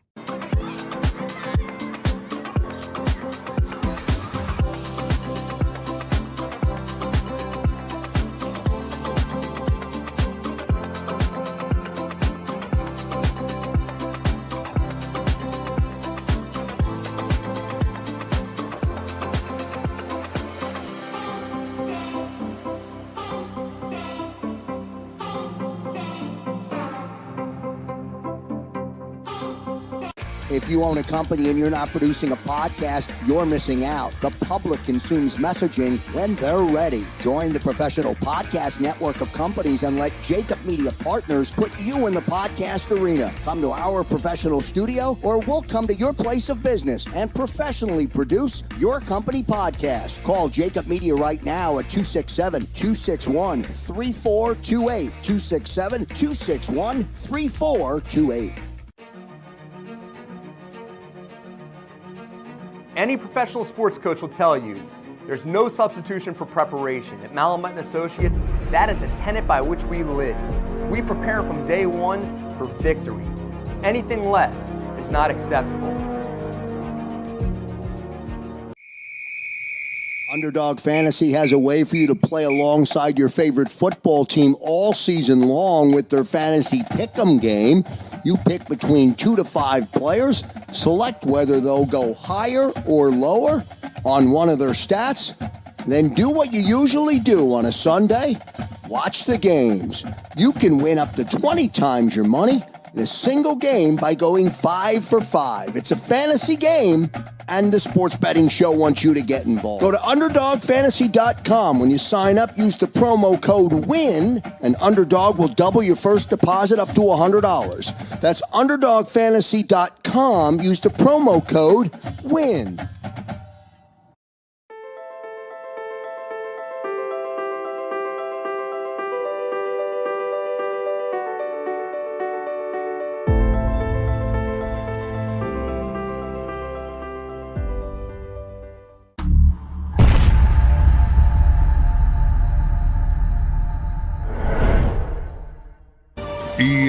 EAGLES, Eagles.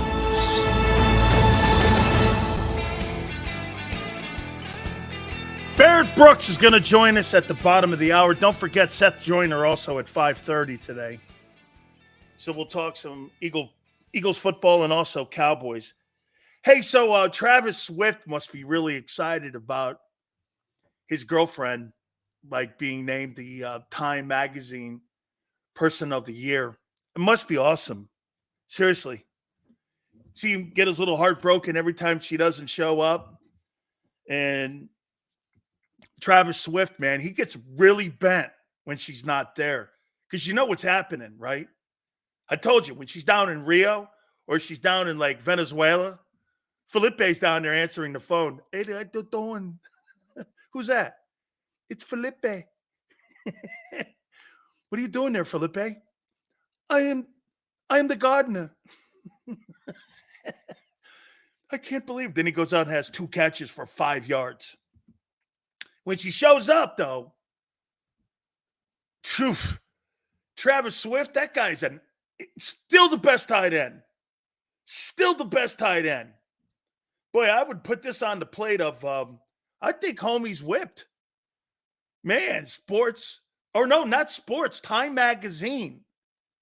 Person of the month. Look at that. No wonder, man. This guy he must need a whoopee when she's not around. I mean, my girlfriend's not here. What am I going to do? I could always call, like, Jason. Shit, Jason seems cooler. Jason and his chick seem cooler. I don't know. They look like good folks, man. Travis is a little whipped. Get his little heart broken when she's not around, man. I don't know. Hey, look, I've been around my old lady for 30-some years. I don't even know how long. I told you, I've never hated somebody more in my life. Xander got a taste of her one day. I have never hated anybody more in my life. I've never loved anybody more in my life. But I tell you this, holy shit, what a maniac. I told you this before. You ever really want to go far? Hey, this is a lesson for all you youngsters out there. You want to be fed and you want to be loved. You marry a fat chick. If you want holy hell, marry a hot one. Trust me, you'll be in purgatory for the rest of your life. Okay? I'm just telling you. That's a little advice from Big Sills. I'm dead. I've been married 35 years or some shit. Okay? Oh. Well, obviously I could talk like this because she's not here. Hey, speaking of maniacs. So was it right you guys had people over at the NovaCare Center with signs as the coaches rolled into the place, run the ball? That's so dope. I will not lie to you. I think this is why I love talking to Philadelphia sports fans, and most notably the Eagle fans. That is so great. Oh, my God. Hey, you guys are 10-2, and you're talking shit to your coaches. Solid. Hey, run the ball. What's wrong with you? Run the ball. We're 10-2. Care? Run the ball. We had a bad game in 3 years. It's the first bad game in 3 years. Run the ball. Play tougher defense. We're 10-2. Guys are sitting out there with signs. Hey, you suck. Run the ball. That's next. If they lose to Dallas, you'll think it'd be one of those, like those get-togethers at these colleges we're seeing. You know? Be like a protest. Gee, there's protests going on all over the United States. There's a huge one going on in Philly. Let's go to Philadelphia and ABC 6. What's the protest? These guys won't run the ball. Sorry? What does this have to do with the Middle East? Middle East? Dude, we're in the middle of the season. Run the ball. What are you talking about, me Middle East? I'm talking to you about Philadelphia football. Run the ball. What are you talking? Oh, I thought we were going to Philadelphia for a protest. It is a protest. Dude. Dude, you think worldly matters matter to Philadelphia sports fans? They don't give a shit about that. They care Embiid and the Sixers play hard. Josh Harris stops acting like a carpetbagger.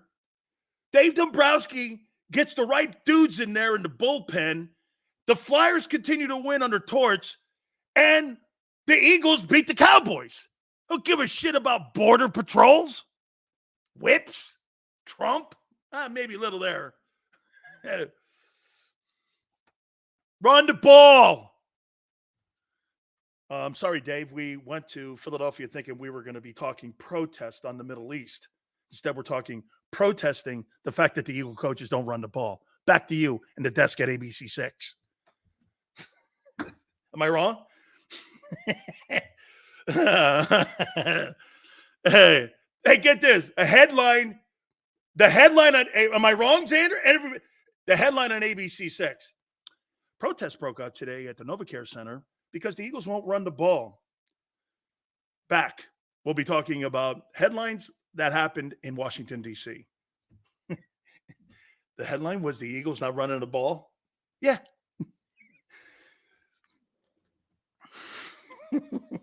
Guys, doing that shit. I find that to be awesome, though. I'm not ripping it. I think it's awesome. Because to me, Philadelphia sports fans have more of their priorities in order and the world around you than most people do in the planet. We give a shit about things that go on in some other places. I care a shit about go around my world, my house, my bills. That's what Philly sports fans and Philly people are looking at. My world. But you should be looking at. Did you see what happened in Bangladesh last night? No, and I don't care. That's what makes you guys, Bills, Boston, those kind of places are great sports fans. They got their total priorities. You know what being a sports fan in Philly is that I've learned? It's civic pride. Okay? It's civic pride. Everyone has a script, Greg. I've never worked off a script in my entire broadcasting, and I'm not saying that's what you're saying here. I've never worked off a script in my life in anything, and that's probably why I get in trouble. Do I look like a guy with a plan? Remember the Joker? Those people have plans. Media people have plans. I'm the guy that's chasing the ambulance. Big Sills doesn't have a plan. Honestly, do I look like I planned something out? Do I come off like that to you? I don't have a plan. Okay? Anglers have plans. Con artists have plans. Dude, one of the greatest things that I have seen in the last week, 2 weeks, is Musk telling Disney to go F themselves. It's the greatest thing I've ever seen. Now, you've got to have FU money to do that. You think I'm going to be held hostage over advertising? You see, because I'm held hostage over advertising. Okay, you can't, when you work at a radio company, the Krauses, they protect me like Barkley gets protected on TNT. Why do you think he's never gone to ESPN? ESPN would never protect him. The Krauses protect me. You know how many people email them daily about my bullshit? Hundreds. And Sir Joker's speech from Dark Knight. I love that cue. It's one of my favorite villains. Okay? You're the guys that triggers people. Thank you, 11. That's kind of you, man. You guys, by the way, just so you know, we would be nothing without you guys, and we so appreciate it because there's so many options. When I first started, man, I had 20 people watching the show. Now we're killing it because of you guys.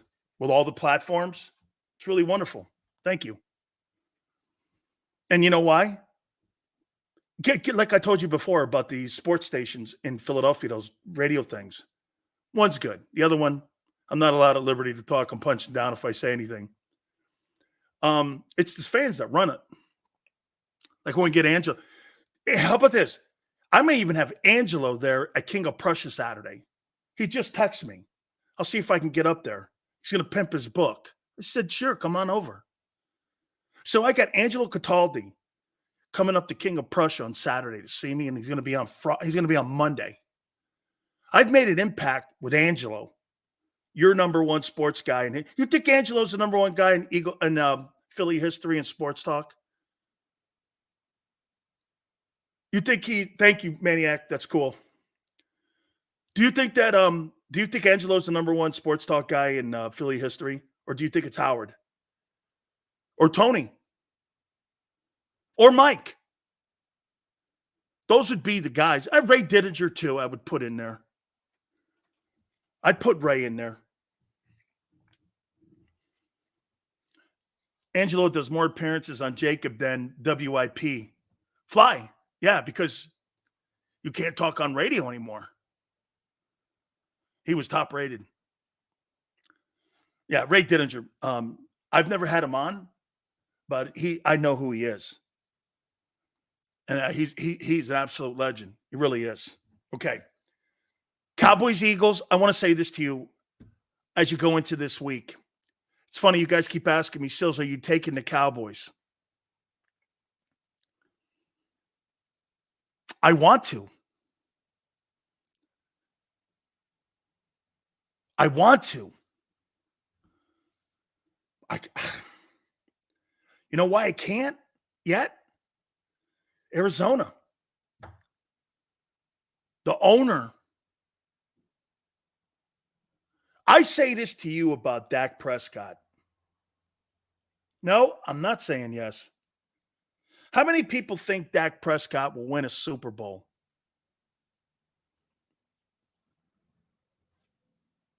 How many people think that Dak Prescott will win a Super Bowl?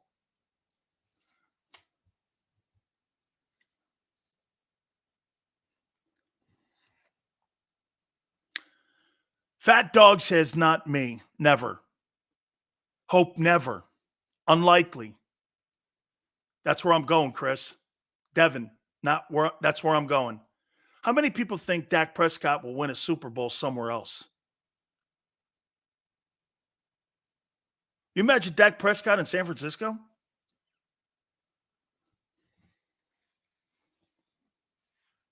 With organizations? Like, what would Dak look like even in New England? You know, one thing about New England, it is a train wreck offensively. Their defense is pretty good. Hey, how many games have they held opponents under 10 points or 10 points or fewer this year? I mean, they just got beat 6-0. Bill Belichick's side of the ball doesn't suck. That's a good defensive unit up there. Gary says never. Dak is holding the Cowboys back. I think Jerry Jones is holding the Cowboys back. Okay? Philly, you don't think if he goes somewhere else, he could have an opportunity to win a Super Bowl? Like Matthew Stafford did. With a better organization and play caller around him. Matthew Stafford went to Los Angeles. You know what's crazy? Look what happened up in Detroit. They got better coaching. They got better organization around him. Okay? Xander's like, Dak on the 49ers would be scary. He would be, because you know why? He gives you the element of mobility. And what's the one thing that Dak has done this year that has been different? You know, it's crazy. Everyone thinks that Dak Prescott's some turnover machine. He's not. He was a year ago, sure. But you know what he's done this year that has been great? Dak Prescott, in my opinion, this year, his improvising when he's out in space and he's out in the perimeter, he's been exceptional out there. Like when he ad-libs, that's something that Hurts has actually not done a good job of this year. Hurts last year, when he was out in open space, was frightening.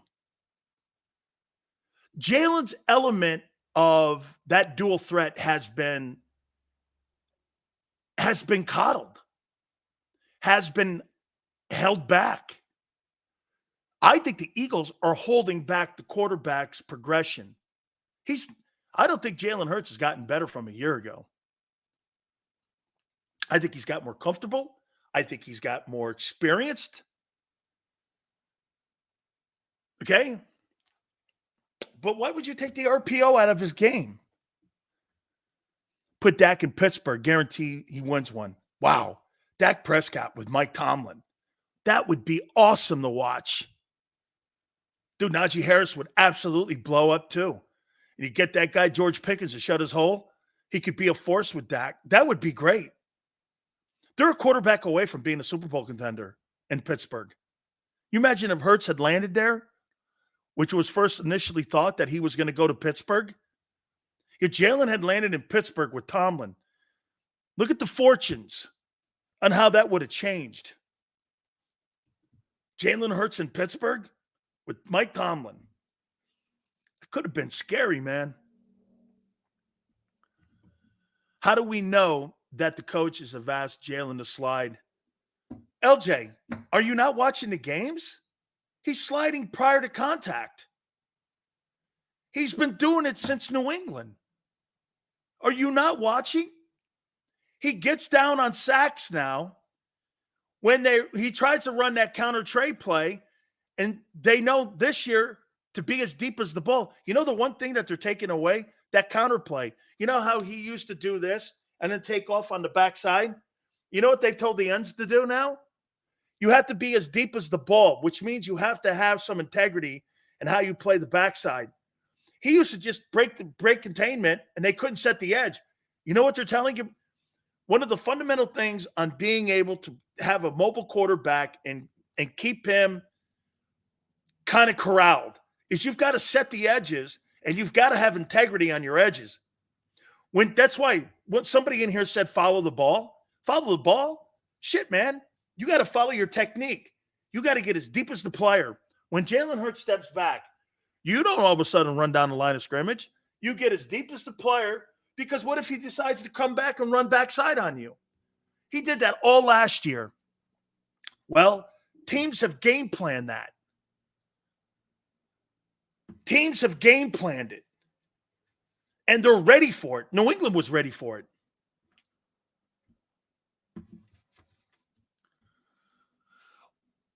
Off the game, I could tell. Absolutely dumb taking out the RPO. You took out a major component of what made teams afraid. Hey, let me say this to you. Do you agree that the 49er defense looked faster on Sunday than it did in the NFC title game 10 months ago? Do you agree? Do you guys agree? They looked faster, right? They ran to the Greenlaw and Warner. It was the shit that I was telling you yesterday. Okay? When you took the RPO out, they didn't fear swift running. You get this. How about this one?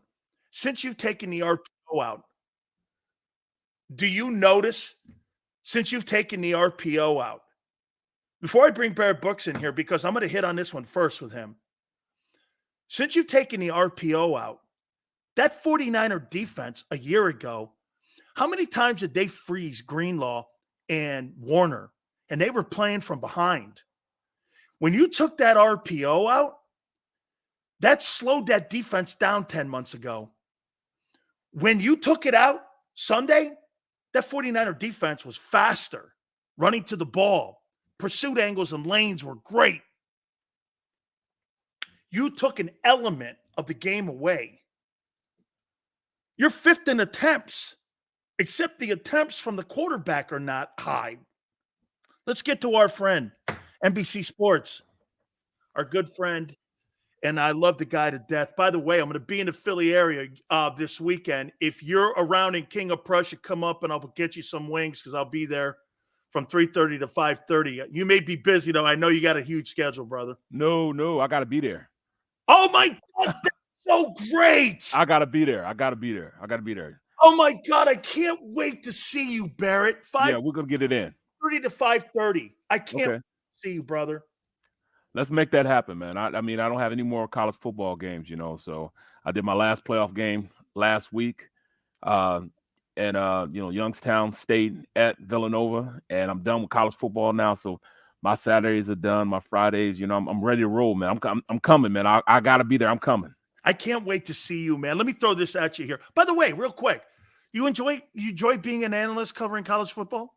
I actually enjoy that the most. You're out there with kids that are trying to make it to the league, even though like they're like some snotty-nosed kids now. They're very, babyish. I still love seeing their effort and them trying to get to that next level, So I enjoy that aspect of it. How about this, Barrett? I was just talking about the difference that I saw in the 49er defense. First, let me do this. What was your takeaway from that game? I don't want to pollute anything here. What was your takeaway from Sunday? They were just out physical. They were a physical team. They went out there and out physical us from the start to the first two drives. The Eagles really went out there and showed them, all right, we can play this game.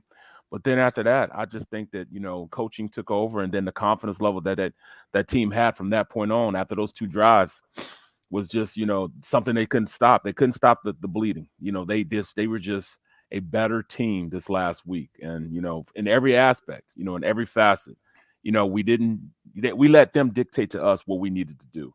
I mean, just like, even running the ball, come on now, 11 rushing attempts by a running back. You just totally take the whole mindset of that offensive line out. And it wasn't like up front, they got beat up front. I mean, Lane Johnson whooped Bosa's ass. Whooped him. And we still couldn't go out there and pass the ball consistently. I mean, every time a quarterback can hold the ball for 4 seconds and you still don't get a positive play out of it, there's got to be something wrong as far as coaching, as far as whatever they're doing is in their playmaking abilities, just not happening. Just not happening. You know what? I threw this out there, Barrett, and as well as anybody, especially when you're playing high-level football. Think about this, too. Dak and the Cowboys, then you play the Chiefs, then you turn around and play an overtime game against the Bills, then you roll in and you play against a very physical 49er team. The last 2 games, 75 plays, then they played 95 plays. You know what I know. It's about 62, 63 plays a game that most people play. You theoretically almost played 3 games inside of a week span when he went on a Monday night, then you played on a Sunday, then you had to turn around and play the Niners.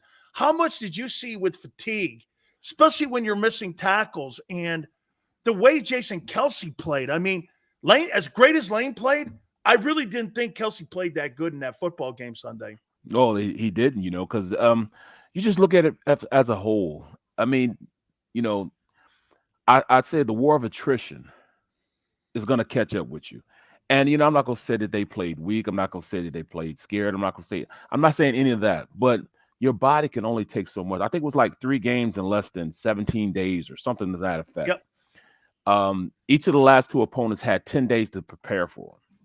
That's a lot of time resting for the opposing team. But to have 95 games and then play 6 days later, and play, that's just tough. The war of attrition, your body, you're trying to get there, you can't get there, your body's not allowing you to get there. Tackling was a major key to them losing this game. They couldn't tackle anybody. I mean, Roby went up to try to hit Purdy, and he bounced off of him like he wasn't even there. Like, kid, get off me, and that's just not the Eagles defense that I've seen. I mean, it's not Eagles, the way the Eagles play, period. So I make no excuses. They kick the Eagles' ass, period. Didn't it look like this, though, Barrett? They had 8-19. Then for 3 quarters, they put up 450 yards on them. I thought when they didn't get the 14 points and they only got 6, I thought that was going to come back to really doom them, and it totally doomed them. And when they took the lead at 7-6, you kind of saw the whole thing almost deflate a little bit right in front of your eyes. It absolutely did. You saw the demeanor of how everybody changed from that point on. I mean, just little things, taking a sack, and a 7-yard loss with it. That's just not smart football. And there were 2 occasions where that happened, where, taking a sack that far, just throw the ball away or throw it to the guy that's open. I mean, I saw on several occasions where wide open receivers just weren't hit. It just didn't seem like the entire team was in sync with each other. The first 2 drives, they were in sync, and all of a sudden they get down to pay dirt in the red zone. Something stupid happens and they don't score on it. I mean, hell, I'd have just did the tush push for 10 straight plays and scored if it took that. I mean, it was just ridiculous football. But I'm not going to do what they did. I'm not going to make excuses for them. They got beat, period, point blank. I got to hear it from everybody. Oh, what do you think about Brock Purdy? No, I think Brock Purdy, I've always thought Brock Purdy's a pretty good quarterback. He's shown the ability to be a great quarterback. When all the pieces are on the field, though, Barrett, when they're not on the field, okay, Jalen showed us a couple weeks ago when he won without Lane. You take Trent Williams off that team, I saw a struggling Brock Purdy. So you take Debo off that team, yeah, you're a struggling guy. And that's why everybody's saying, oh, they're the best team. Yeah, they're the best team. They're 1A, Eagles are 1B. Yeah, but they're the best team today, not exactly. Not in January, not January 6th.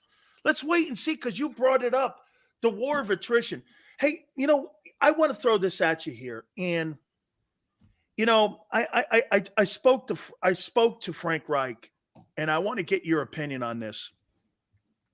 And I don't know if it's the coordinators, and I'll get your opinion on both the coordinators. I don't personally think Sean Desai is doing that awful of a job. I think that there's a lot of spare parts out there. Look at the linebackers. Every guy that's on the team now has been waived by somebody. Yeah, they all been cut. They've all been cut. I've never seen that on a 10-2 team where all the linebackers have been cut. But let me throw this at you here. I asked him a question about the analytics department in Philly, and this is what he told me. And by the way, I think this is a league thing. I don't think that this is just an Eagle per se thing.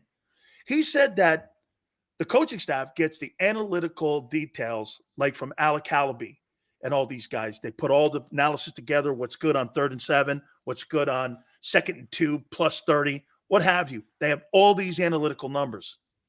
And the coaches put the game plan off that information. Now, to me, that kind of maybe looks why it's a little bit I'm not balanced. Yep. Last year, if you think about it, that defense was put together by Gannon. That's his system. Then last year, that was Shane Steichen. Look at the job Shane's doing now in Indianapolis. These two coordinators are asked to coach Jonathan Gannon's defense and Shane Steichen's offense. Is it that these guys right here are getting more used to being coordinators? Because as you know, Barrett, when you're a position coach versus being a play caller on both sides of the ball, there's a transition there for head coaches going from that level to being a head coach. Why wouldn't that also be a transition for those guys to go through? And that's why it's wobbling a little bit. Well, it has to be a transition. They have to learn what their style of play is and what's more conducive for the talent that they have on the roster. You know, you can't think that you could run the same plays you had last year with the guys you have this year. You know, Roby's totally different from you know the slot corner they had here. You know, so you know it's a totally different game. You know, even the defensive line. You look at the guys up front. It's just totally different. You had Hargrave. He can generate pressure in the middle of the field, but he can't stop the run. These guys can stop the run, but they can't. You know, go out there and be. They can, but they're not as good as a pass rusher as Hargraves was. Hargraves is great at it. You know, he's on pace for another 11 this year. Yeah, so I mean, you're talking about guys that can play, and it's just a different group of people. This is a different soup than they had last year. I mean, totally different ingredients that they have. So you got to learn who you have, and then implement those guys in a fashion in which they're good. Like I really think that we're not using Smith the way he's only played 10% of the snaps on the defensive side of the ball. And they cut Barnett. Why aren't they using him? Well, and then he's 10%, but I just don't think at this point he can pass rush against these bigger guys like, you know, he has to do right now. I mean, it's tough for them to do that. You know, it's tough for them to, you know, you can't just run around those guys like you ran around those guys in college. So you got guys that can move, you know what I'm saying? And because they can move, he's got to find a different way to go out there and beat these guys. He'll eventually find it, just like Hassan Reddick took for him a while to get to where he is now. He'll eventually find out what's best for him. And I know his ceiling is only going to go up higher, just like Carter's ceiling is going to go up higher. But it's a different chef now. And he has to use those ingredients and put in and make his own soup. He can't use last year's system. Just like right now, we can't use last year's system on the offensive side of the ball because you look at who they have at the running back position. Totally different running back than we had. In fact, I think we have a more explosive guy, but we just not tied to the run like we should be. Running the ball is not just going out there and imposing your will and dominating, but running the ball has so many other implications. It keeps your offense on the field. Time of possession goes in your favor. You just out physical people, make them like it. That's why you run the ball. It's more so an attitude type plays, more so than anything. And we're losing that, and it's getting lost in the translation because we're not doing that consistently. How about this, Barrett? You mentioned Jordan Davis and Jalen Carter, and I'm wondering, here's the last 3 weeks: 165, 175, 148. Do you think that we're looking at two kids, especially one who's 20 years old, who really, when you think about rotation at Georgia, they killed so many teams when they were there, really didn't have a high volume of plays. This kid's playing a lot of plays here, especially with the injuries there. Then you have Jordan Davis, who was in a alternate role a year ago. He's being asked, and he's a bigger body. Do you think you're seeing a little bit that when you see somebody like Milton Williams go out, and then you have Fletcher go out, they're not out for long periods of time, but that rotation gets upset, Barrett. And when that rotation gets upset, that's a higher volume of plays you have to play on a week-to-week basis. Do you think they're starting to see a little, you're starting to feel a little bit of that volume right now? Of course. They're hitting the rookie wall right now. Rookie wall is real. I can remember after week 13, I can remember my rookie year, I had played every single snap of every single game, even the 4 preseason games. And you have to add those games also, the 4 preseason games and the 13 games we played. And I hit that rookie wall. And I can remember I'm starting at left tackle. I had played the likes of Mr. White, Reggie White. I played Charles Haley. I played Leslie O'Neal, Derek Thomas. I'm talking about Hall of Famers. I'm playing these guys, Bruce Smith. And after about week 13, I'm looking at it, I'm like, yo, I'm done. You know what I'm saying? So I'm out there practicing. It's cold out there. We're in Philly, snow on the ground. And I hit somebody and I broke my thumb. And I was just in a, I was just pissed, And I had my coach come up there at the time and he started yelling and I started yelling, cussing at him back. And I had flipped it. I had lost it. And I started running. I started chasing. Oh, I'm going to kill you. I lost it. You know what I'm saying? Because I had hit that rookie wall. And, head coach, told me, Ray Rose said, get in there. Take it to the house. Take it to the house. So he took me, he told me to go in. And we still had like 30, 40 minutes practice left. So I walked back to the locker room. And here I am. I started packing my stuff up. And then as soon as other players came in, they were like, ooh. So I'm thinking I'm cut. So Ray Rose comes in. Everybody else is in meetings. And I'm in there packing my stuff. He's like, what are you doing? I said, you just cut me. What do you mean? What am I doing? Man, I didn't cut you, man. Take your ass to that meeting. Get in that meeting, learn out why you didn't do this or why you didn't do that. So after that, I went to the meeting. And then after the meeting, he said, hey, come back to my office. Man, I went back to his office. Me, Ray Rhodes. I sat in his office all night, and we were drinking moonshine. He was telling me old stories about LT and everything else. In fact, I actually slept in his office that night. And he left me in the office. I slept on the couch. I got up. He came in. He got, hey, get up. Go get in the steam room. Steam that out of you. Got me up at 6 o'clock. Got in the steam room. Steamed it out of me. And, it's business as usual. You know what I mean? But that rookie wall right now is hitting. Jordan Davis and those guys. Jordan Davis, he played last year. But, Carter, Smith, all these young guys, they're hitting that rookie wall. You know what I'm saying? They haven't played. They played 13 games there last year. And half of those games, they didn't play in the second half. So now they're playing more reps. It's more physical. They got grown men out there with grown men bodies. They just got to get into that flow, get past that rookie wall, jump over that wall, and then they'll settle back in and be okay for the rest of the season. Barrett, a couple last questions for you. Do you think that Howie made a mistake by not bringing back – now, listen, Kaiser White, maybe you kind of get, but I want to throw this at you here. Do you realize that right now TJ Edwards is on pace for 470 tackles over the last 3 years, and he's on pace for 150 tackles over the last 3 years per season. And Kaiser White's going to have 130 tackles this year. So if you put that in perspective, last year TJ had 160, and last year Kaiser that's 280 tackles between those two guys. I mean, you got spare parts. And you put so much faith in the Kobe, boy, they really miscalculated at that position. It's coming back to haunt them. They didn't hit the mark. And what makes it so irritating for me when it comes to especially TJ Edwards, he was a homegrown product. He was here. We brought him in as a rookie. He was a free agent, but we brought him as a rookie. Developed him. We developed him, taught him the game, showed everybody what he can do. And he wanted to go home, yes, but he's only making like $5 million. Hell, give him $6 million. Hey, Barrett, this is all you have to do. I want to go home. Okay, here's $6.5 million. All right, exactly. I'm staying. I'm staying then. I'm staying. And we're talking about a guy. He showed he's exactly what you want from a development standpoint of bringing in guys and developing what you want in a player. That's by far the worst thing we let go last year was TJ Edwards. Everybody saying Hargraves, no. It was CJ no. It was letting TJ Edwards go because the middle of that defense has become the Achilles heel of the defense. We can't stop anybody because we're not straight in the middle of the defense. Now we just brought in Shaq Leonard and we'll see if he has anything left. I mean, That's my dog. He's my frat brother. You know, I mean, I'm sure he has enough that we Omega. Yeah, he's an Omega. Yeah, he's an Omega. But I just at this point, I need somebody out there who's seen it before, like CJ, people don't understand. He was just out there freestyling and made plays. We need somebody like that. Bradley Roby, he's gonna develop into being somebody that's gonna be consistent for us because he's seen everything under the sun.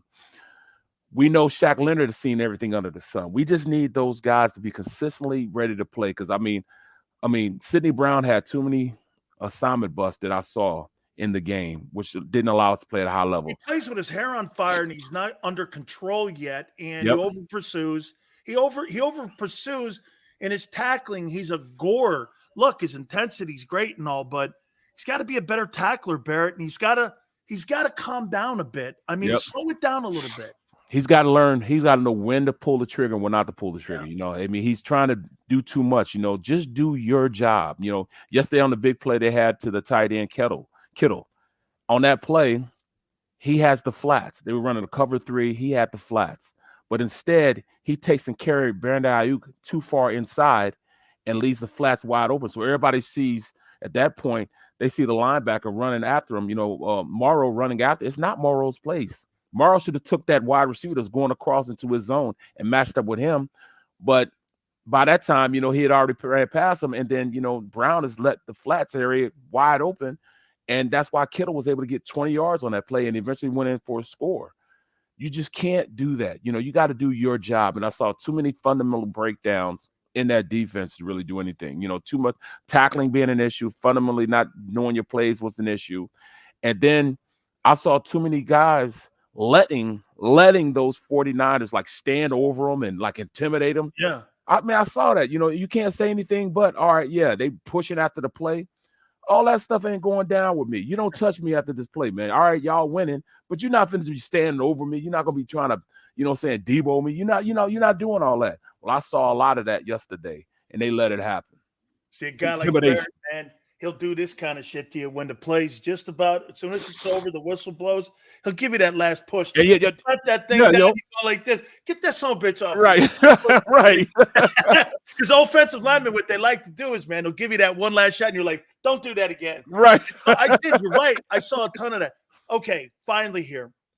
Dude, the 49ers, you're not going to run into a 53-man roster until you get to the NFC title game. That team is an anomaly because they're built like you.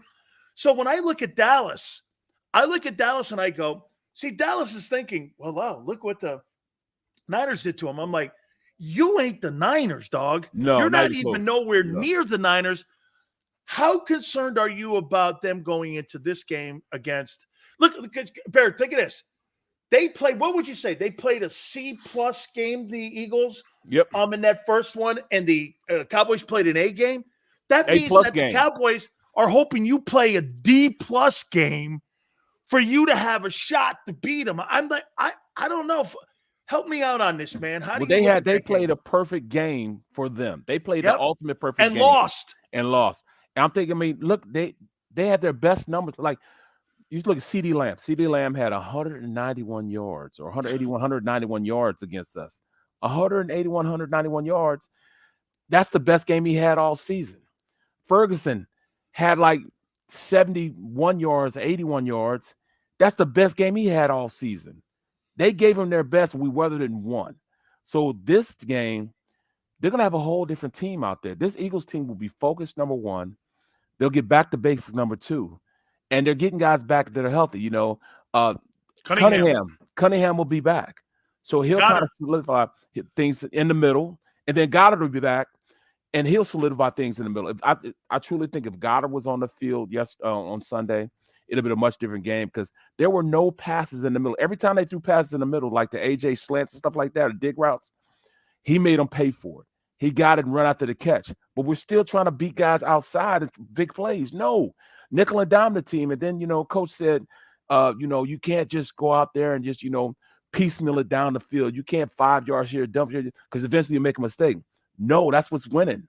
That's what they did to us. That's what we have to do. So, you'll see a totally different team, hopefully a more fundamental team, and Nick will have those guys going for this game.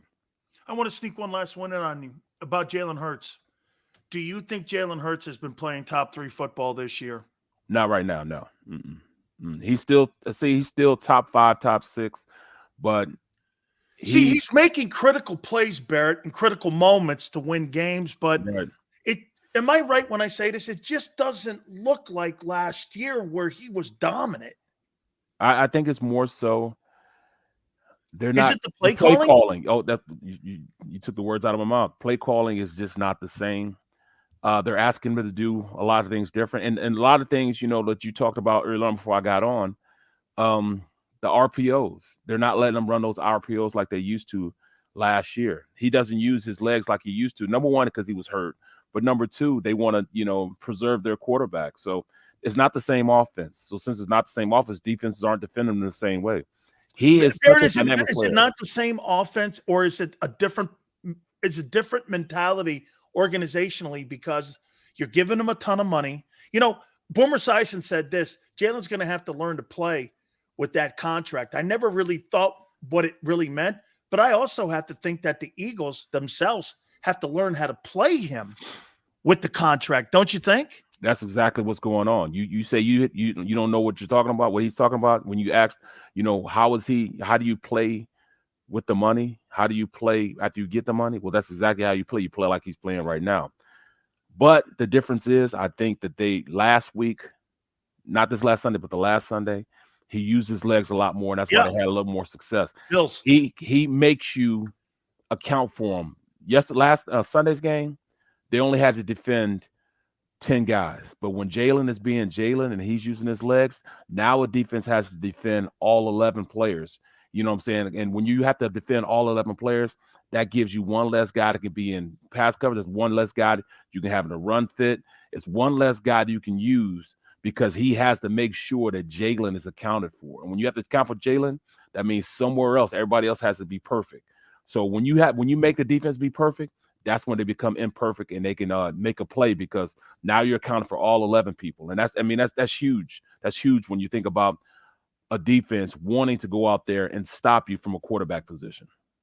This weekend, I'm going to be at the King of Prussia Hooters, and Barrett's going to stop by, and I got someone else coming by. It's Angelo Cataldi. Okay. I think JAKIB's coming by too. There we go. So we're gonna sit there and we're gonna kind of eat some wings. By the way, I already told the guys, I got me and Big Barrett. Hey, we don't want wings. We want a rack of wings. Yes. I'm gonna shut them down. Let's go. We're gonna shut them down. Really, man, we may shut you down here because I know what we're gonna do here, dude. I love you so much. I can't appreciate you, bro. Appreciate you. I really can't wait to see you. Make sure you check them out. NBC Sports. Barrett, thank you, my friend. Always a pleasure. Take it easy, bro. You got it. Our good friend Barrett Brooks. I'm so looking forward to seeing him Saturday, man. I love the guy. There you go. So I got Cataldi, I got JAKIB, and I got Xander. Oh, Xander's my private caddy. Xander's my caddy for the whole like Saturday and Sunday. He's my caddy. He's probably driving a caddy, knowing him. Me, I drive a Yugo, and I'm a man of the people, and I just do my best here. I'm just, yeah. Seth Joiner's going to join us in hour number 3. Keep it up. You're being a Philly tag. Where you going? Oh, by the way, I want to throw this out there because how much I love this man that many of you love. Hold on here. You see this right here? This is Dick Allen right here. He signed his baseball for me. They're putting a mural up of Dick Allen down in South Philly for the great player that Dick Allen was with the Phillies. Man, he's my favorite ball player growing up. Wampum. Yes, sir, baby. Wampum. I love Dick Allen. You guys are putting up a mural for Dick Allen in South Philly. All the Paisans get a chance to see it. Very cool. Awesome. Power Hour coming up. Seth Joiner's also coming up. We're going to talk some ball with him, get his take. That was awesome with Barrett. Hit the like button. Keep it here on the National Football Show.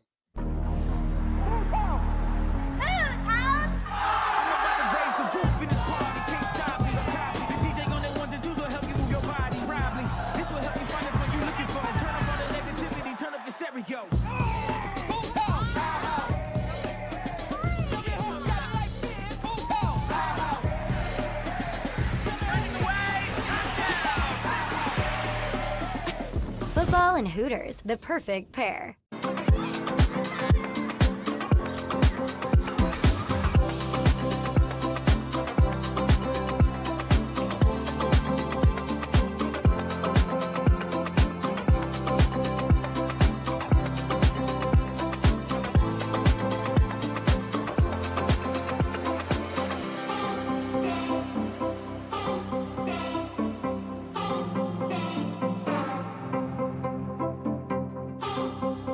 If you own a company and you're not producing a podcast, you're missing out. The public consumes messaging when they're ready. Join the professional podcast network of companies and let JAKIB Media Partners put you in the podcast arena. Come to our professional studio or we'll come to your place of business and professionally produce your company podcast. Call JAKIB Media right now at 267-261-3428. 267-261-3428. Any professional sports coach will tell you there's no substitution for preparation. At Malamut & Associates, that is a tenet by which we live. We prepare from day one for victory. Anything less is not acceptable. Underdog Fantasy has a way for you to play alongside your favorite football team all season long with their fantasy pick'em game. You pick between 2 to 5 players, select whether they'll go higher or lower on one of their stats, then do what you usually do on a Sunday, watch the games. You can win up to 20 times your money in a single game by going 5 for 5. It's a fantasy game, and the Sports Betting Show wants you to get involved. Go to UnderdogFantasy.com. When you sign up, use the promo code WIN, and Underdog will double your first deposit up to $100. That's UnderdogFantasy.com. Use the promo code WIN.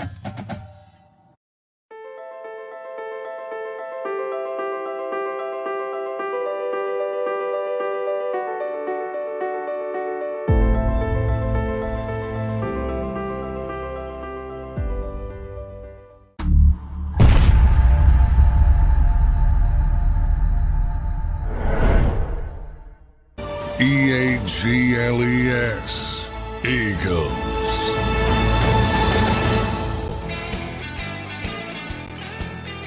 Got some news here for you.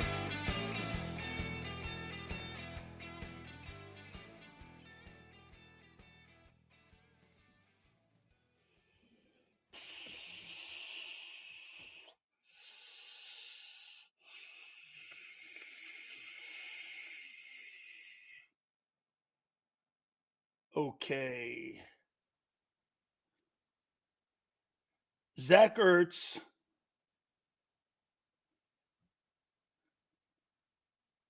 has had conversations today with Howie Roseman and John Lynch of the 49ers. Ravens could be up next, but lengthy conversations with Howie Roseman. By the way, I'm not a reporter. I'm not a football insider. I just have people who are inside of football. Okay, I'm a sports talk guy. So don't get that confused where I'm trying to be some NFL insider. I'm not. I just know a ton of people. And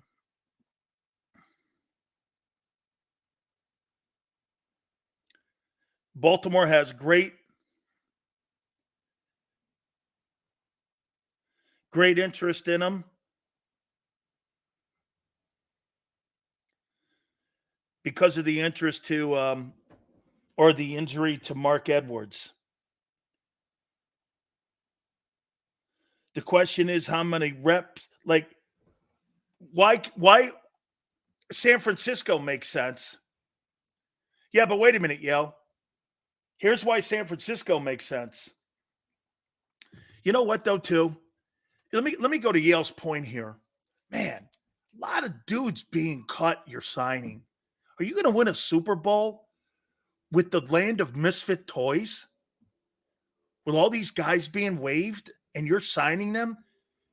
I mean, do you really have a 10-2 team with guys who have been cut by numerous teams? Is that a 10? Yeah, you know what this looks like? This looks like the Over the Hill gang that, what's his name? Coach Allen used to have in Washington. This is like George Allen's old Over the Hill gang. You know what I mean? It's like a whole bunch of misfit toys. 11 goes, come on, wait a minute. Every linebacker you have playing this weekend was cut. You're going to sign a tight end who was cut. You got a running back on the roster who's cut. And Rashad Penny. I mean, how many dudes can you put on your team that were cut and call yourself a championship team when San Francisco's got a shitload of stars at every level? I don't know. 10-2, killed. Every time I see 10-2, I'm going to go, killed. Yeah, you're 10-2 and a 93 team's better than you. End of story. End of story. He asked for a release, and they gave it to him. So let me get this right, Gary. If Brock Purdy asked for his release, the 49ers would grant it?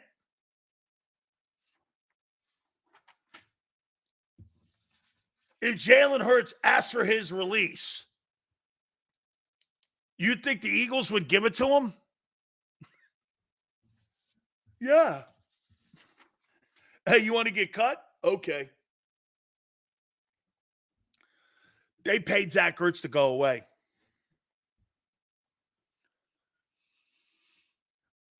Best team in the league? How could you be? Look at this guy, the good Twiz, talking like he's the best team in the league, and you got boat raced just now. How are you the best team in the league when you got boat raced? I'll tell you this. Who's got a worse loss on their resume?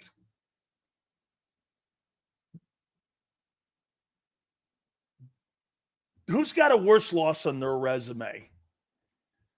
The Niners, Cowboys, or Eagles? Shit, that Jets loss isn't anything to write home about either. And you're beat by 23. Niners can at least say they didn't have guys on the field. Dallas's loss, yes. Dallas's loss, too. That Arizona loss, I can't get over it. That Dallas loss to Arizona, because they didn't lose. They got crushed. Don't forget, Seth Joiner's going to join us at the bottom of the hour here. Okay? Niners, they lost to the Vikings with no Jefferson and Browns with no Chubb and Deshaun Watson. Okay? We had guys missing too. In the Jets game? You had guys missing in the Jets game? Who was that?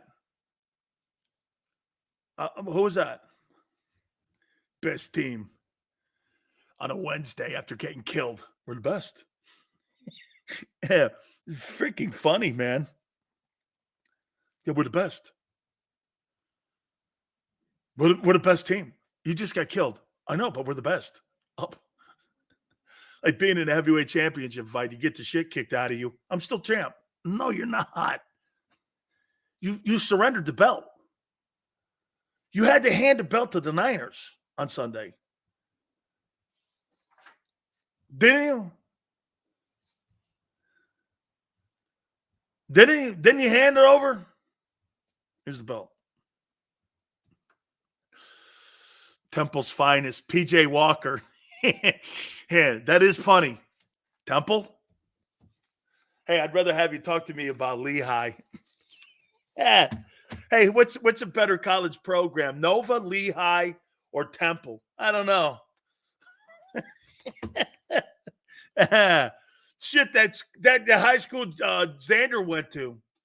St. Joe's? I'll take that thing. Shit, didn't they have like Joey Porter Jr. and Swift and somebody else on that team at one time? Didn't they have like 3 stars on that team at one time? That prep school?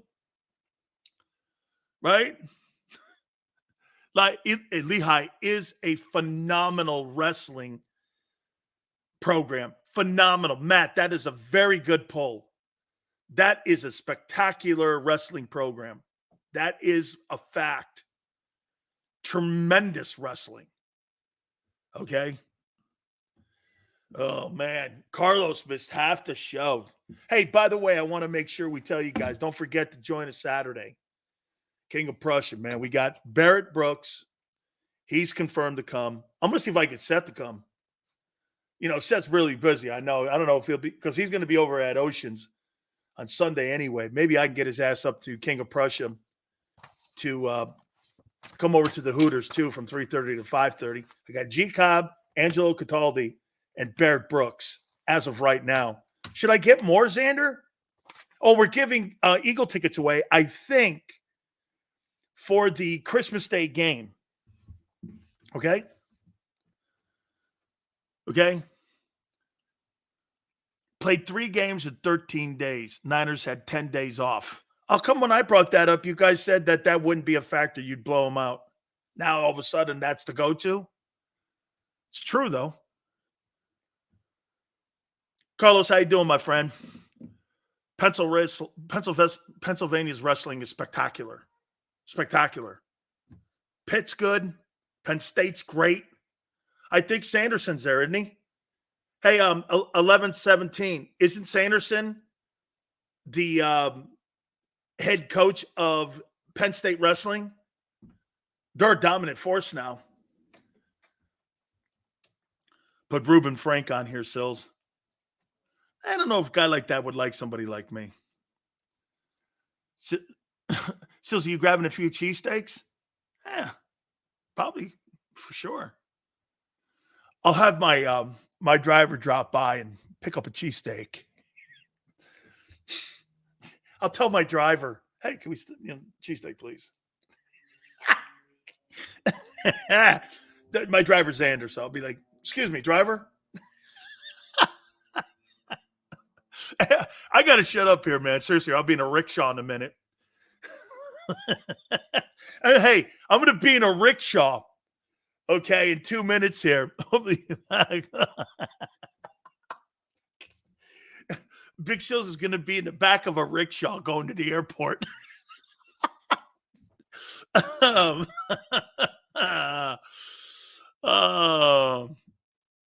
Ray, look at Ray. Ray, like a total Philly guy, wins a ticket giveaway. I don't want to be there for the whole thing. Only want to be there when I have to pick the chick up. So Philly right there, Ray. I don't want to, I don't like the foreplay. Tell me when the tickets are being given away. That's all I give a shit about. I'm not telling you. I may give it away right at the beginning. I don't know. I don't know what we're going to do. So Sil's going to be blitzed? No. Big Sills don't drink in public like that. The only way the only place that I'll ever be picked up for DUI will be on an elevator at my hotel. I don't drink in public. You never see Big Sills in public. If I'm staying at a hotel, I'll drink. But if I'm not at a hotel, I won't drink. Okay? That's not going to happen. I don't do that. Because, well, then again, I'm not driving. I don't know. I might have a few there because I'm not driving. Runyan's son and Trotter's son went to prep. It's a great school. I think DeAndre Swift went there too. Big Sills drinks alone. No. I don't drink with dudes and go to bars with dudes. That's what I don't do. I don't go to bars with dudes. Hey, Dan, you want to go? 5 of us? No. I go with women. I don't go with dudes. You see Sills with those 5 guys at the bar? No, you never see that. Go to a fantasy camp or like a fantasy football like draft and shit. No. Bring your girlfriends and I'll show. You don't bring your girlfriends and there's 25 guys, Big Sills ain't going. That's not going to happen.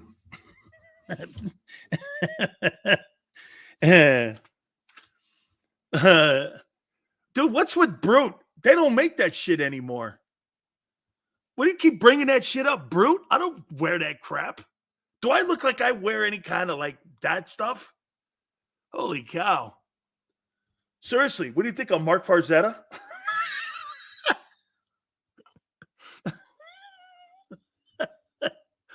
or Jody?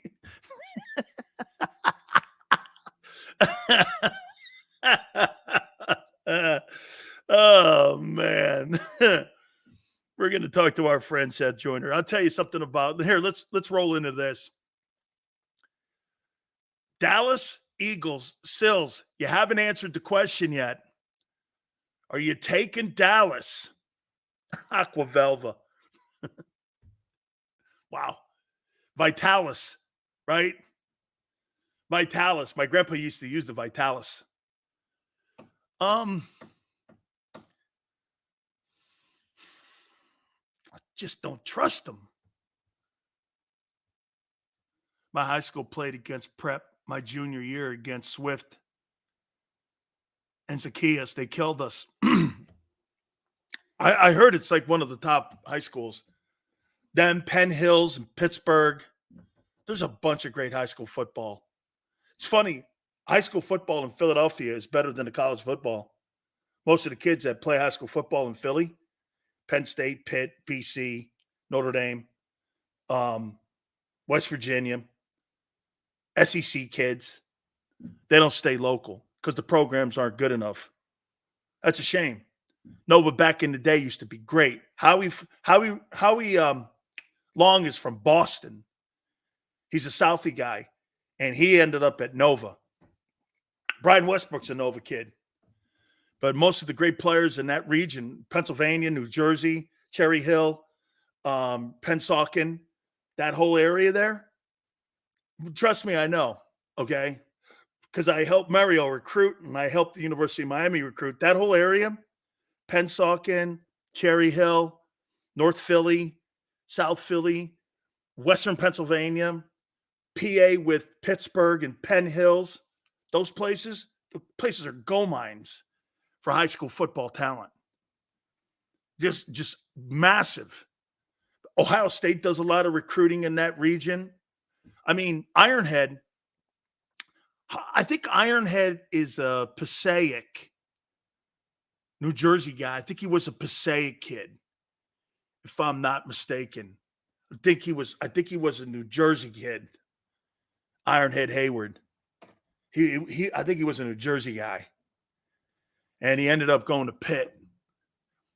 Penn State doesn't recruit like they did in the past.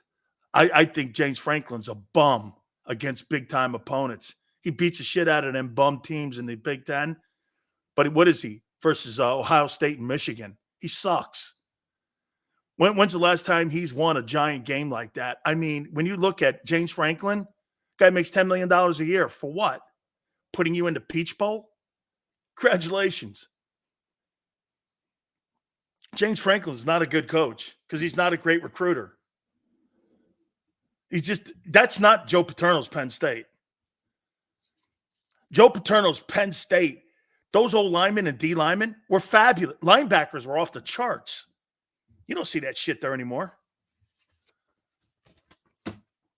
You just don't see it there anymore. Joe Paterno, you know what's funny? They don't bring Joe Paterno's name up any longer. And yet Joe Paterno, you've never had a program like since Joe was there. You haven't had a program like that.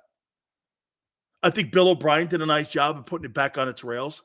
But why do you run from your history? It's like running from USC, running from OJ. He didn't murder anybody when he was a running back with Southern Cal. Isn't it funny? Think about this one thing, and I'll move on.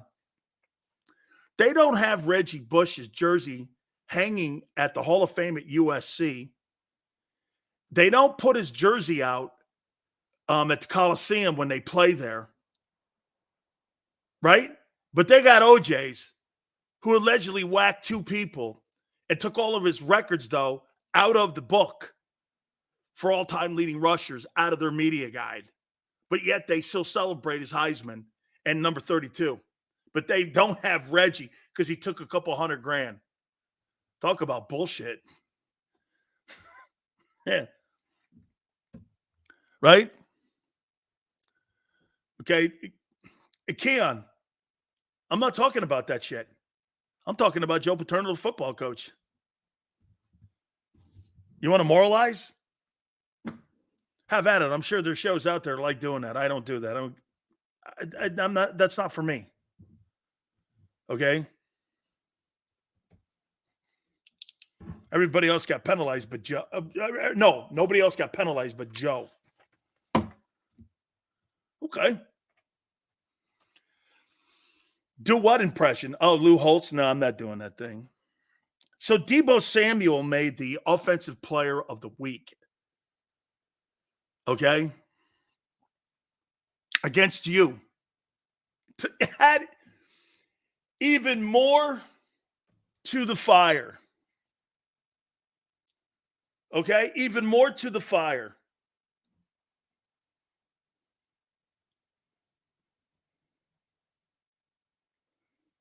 Even more to the fire. Deebo Samuel made NFC Player of the Week. He's a great player. Now, as we get Seth Joiner on, we're going to go over a plethora of things. Organizationally, coaching, Dallas, what happened on Sunday. Was it fatigue?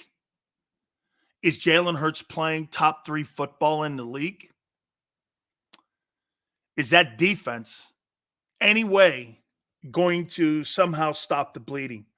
I think that thing's falling apart right in front of your eyes. Okay? Gregory says that Jerry Sandusky ruined Penn State football. You ruined the legacy of it. You didn't ruin the history of it. You ruined the legacy. Yes. But you didn't ruin the history. Okay? Joe Paterno did wonderful things there at Penn State. And his legacy is tarnished forever. And it's his program. It's his program. Okay? You may not be responsible, but you're accountable. It's your program. You're the head rooster in charge. That's your hen house. No matter what happens in it, you can't do what coaches like to do nowadays. I didn't know anything about it. What do you mean you didn't know anything about it, Jim? What do you mean? It's your place. That's your hen house. You talk about not knowing? Like, look at Rick Pitino. I didn't know they were using whores to recruit basketball players in Louisville. Rick, whether you did or not, it's your hen house. Okay? You hire the people that go into that hen house, and you have to have accountable people because you are going to be responsible for it. That's your name on the marquee. Okay? Joe, do I think Joe knew any? I think Joe knew some of it, what was going on or alleged. But, yeah, I don't even know how I got here. Oh, James Franklin, that's right. Okay. I want to get to this point before we get Seth on. This defense and your guys are playing a ton of reps. Look at Josh Sweat's numbers. Look at the D tackles numbers. Both of them. Carter and Davis. High volume. Look at BG. You're telling me you don't think over the last 3 weeks that defensive front is getting tired? You're playing better teams, better coaches. There's more 3 and outs. Doesn't this look like Chip Kelly a little bit? And you're going to go, what do you mean? Well, the more 3 and outs you get, the more what were you on third down against the Niners? So you put your defense in a position. And get this, they only ran 57 plays, so it wasn't a ton of volume of plays, but they were getting 8 yards of play on you. Okay?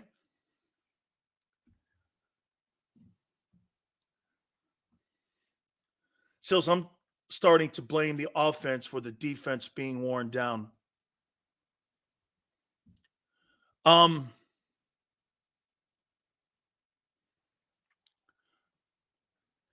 Keon, isn't that kind of what you and I at the beginning of the year said, that they had to have?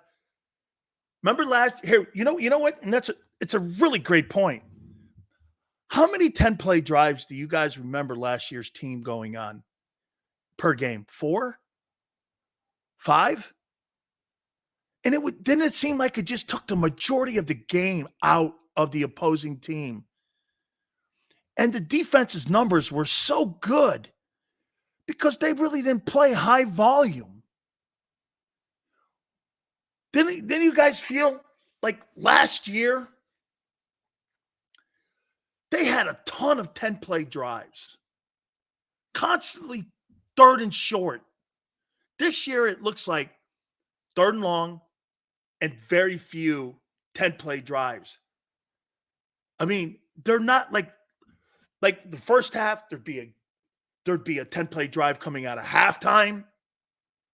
It just seemed to me like last year it was just littered with that. And what happens when you don't? And Keon's right. What happens when you don't have exceptional talent and you got injuries on that other side of the ball? You start to see a little bit of that. Didn't Chip wear his defense down because he wanted to? Remember what Chip wanted? He wanted to run, what was it, 85 plays a game or some shit, which he knew you couldn't do in college. Or in the NFL, you could do that shit in college because you have a 100-man roster in college. Remember he was doing that shit? And by the end of the year, after those 11-win seasons, he completely wore the defense into a sieve, right? Look, isn't that what happened? He ran that defense into the IR tent because he was running high volume. That's kind of what's happening here. You want to help your defense, you've got to have sustained drives. And you've got to look, if you're not running the ball creatively enough, come up with something. Sometimes, what made New England great and what made that team so good, Brady, when he didn't have a running back, what would he do? Short passes, dump passes, screen passes, throw in the flank, all underneath, check down, check down, check down, check down, check down, check down. It created a type of running game. You look up and you go, they only had 75 yards rushing, and Brady had like 350 yards, but you looked at him and you went, yeah, he must have thrown 25 passes, only 5 yards. And get this, here's a great point. So when you give a guy 3.8, was it Yale, 3.8 seconds? He was getting back in the pocket. Where's your underneath game? Are you just looking at AJ and Devontae? Who in the world thinks that an offensive line, I don't care how good you are, who in their right mind thinks a quarterback getting almost 4 seconds to hold the ball back there and you can't find a guy open? This comes back to Hurts and progression reading again. How do you hold the ball 4 seconds and you can't find open people? I thought you had two of the best wide receivers in the league. I mean, is San Francisco that good? Or are the designs of the plays not that good?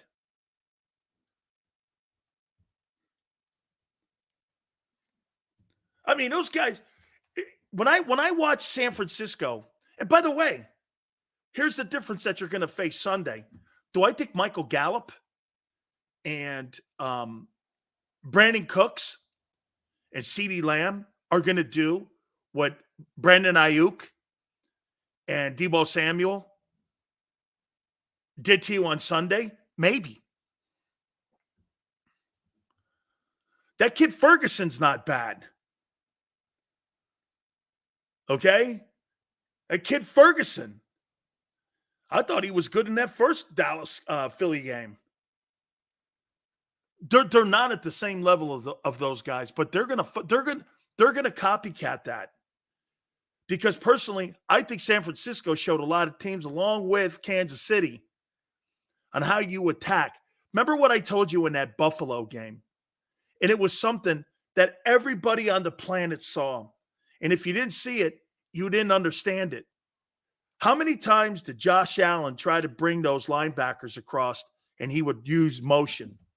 And every time they used motion, what would happen? You knew immediately that the Eagles refused to come out of zone. And Allen knew where to go with the ball pre-snap every freaking play. A good quarterback, that's why Brock Purdy had 148 quarterback rating on Sunday, because he knew exactly where the open guy was. You refuse to come out of zone. It absolutely made no sense. Okay? It made no sense coming out of zone. Okay, let me see here. We can text my guy here.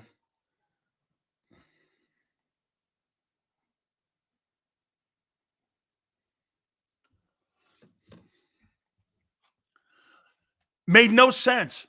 Purdy looked great. Working him. Haven't heard back. Okay. It's all good. We won because we had Nick that when trash at calls was made, he changed them. The underrated thing I've seen, we give Doug, I'm not sure what that means, okay? Seals, we don't have many guys. That's a fact. And again, I don't think you're going to run into that problem on Sunday against the Cowboys. Okay? I just don't. Sills is pumped. I could care less either way. You got the wrong thing here. Once again, 11. Dude, you're under some notion that I want to cover a shitty football team. I don't. I want to cover a compelling team that wins. I want what's best for my show. And covering a 4-win team, not for me. Trust me, I'd be covering something different here if it wasn't a 10-2 team whose defense is running out of steam a little bit here. Don't get that twisted, dog. Yeah, whatever, guy. You don't have to believe me. And I don't care if you believe me or not. Brock Purdy didn't look great. He didn't look great. He had 148 quarterback rating, threw for 4 touchdowns. He was almost perfect. The pieces around him look great. That's totally, again, what I talk about with Brock Purdy. Well, Jalen Hurts looked like shit with the talent around him. What's his excuse? Oh, I guess right. Fatigue. You can't use that.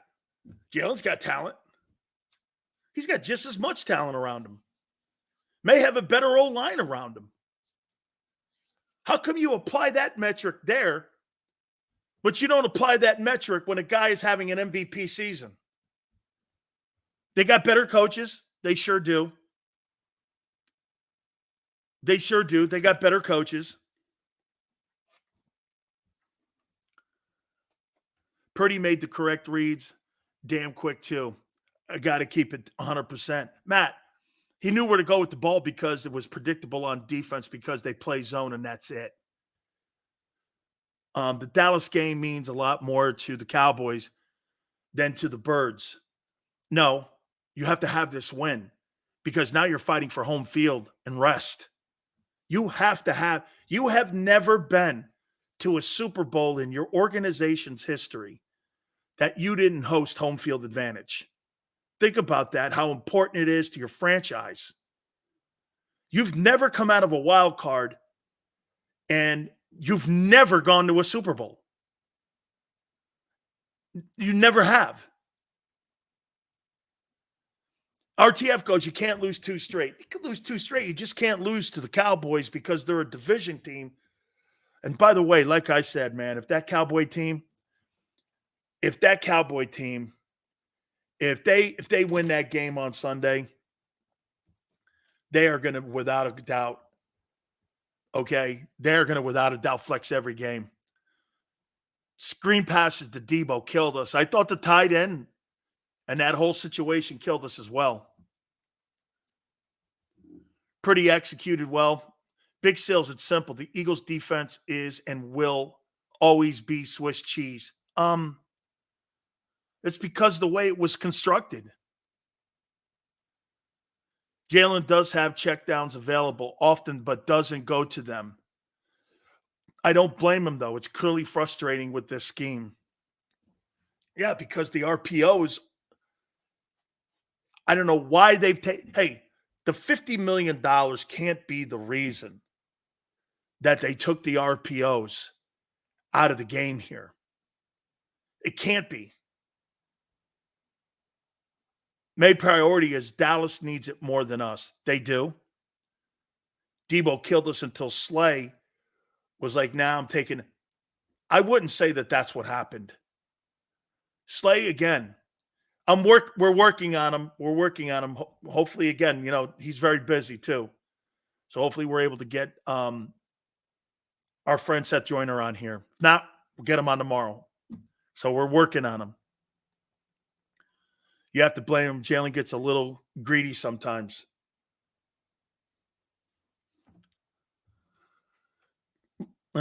Computer does not have those RPO files waiting for the. I'm gonna say one more time here. You're not gonna run into the Niners on Sunday. That's not going to be the same opponent. I'm not suggesting to you that you guys take the team lightly. Okay, so don't. Xander, I'm going to take a timeout, and hopefully we can get Seth on after the timeout here. So we're working on him. I appreciate everybody. Hit the like button. Keep it here on the National Football Show.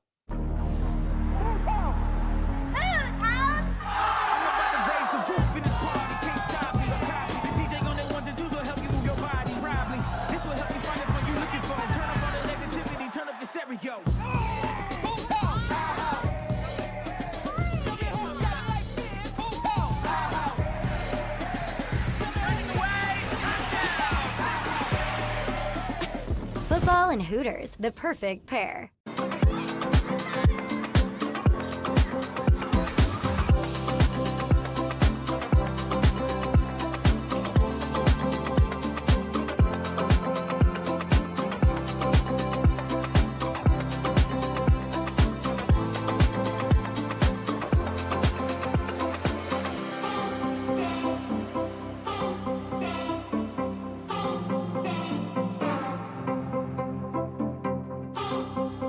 If you own a company and you're not producing a podcast, you're missing out. The public consumes messaging when they're ready. Join the professional podcast network of companies and let JAKIB Media Partners put you in the podcast arena. Come to our professional studio, or we'll come to your place of business and professionally produce your company podcast. Call JAKIB Media right now at 267-261-3428. 267-261-3428. Any professional sports coach will tell you there's no substitution for preparation. At Malamut & Associates, that is a tenet by which we live. We prepare from day one for victory. Anything less is not acceptable. Underdog Fantasy has a way for you to play alongside your favorite football team all season long with their fantasy pick'em game. You pick between 2 to 5 players, select whether they'll go higher or lower on one of their stats, then do what you usually do on a Sunday, watch the games. You can win up to 20 times your money in a single game by going 5 for 5. It's a fantasy game, and the Sports Betting Show wants you to get involved. Go to UnderdogFantasy.com. When you sign up, use the promo code WIN, and Underdog will double your first deposit up to $100. That's UnderdogFantasy.com. Use the promo code WIN.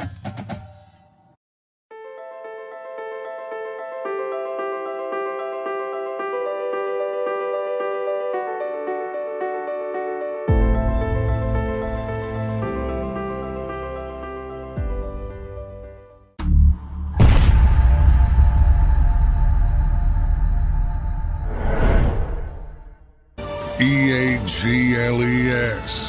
Eagles.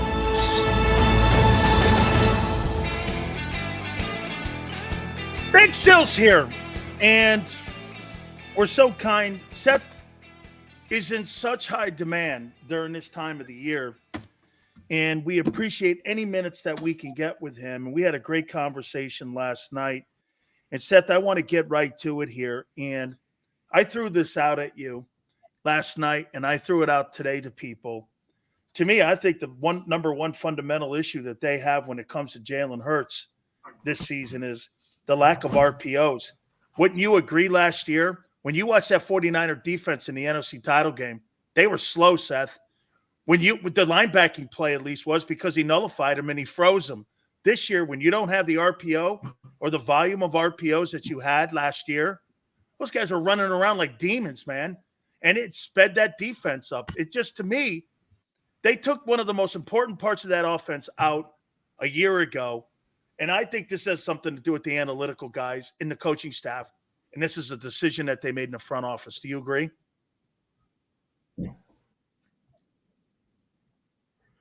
Well, hey, listen, you just made a $250+ million investment in a quarterback that, not only do you want to return on it, but you've got to protect it.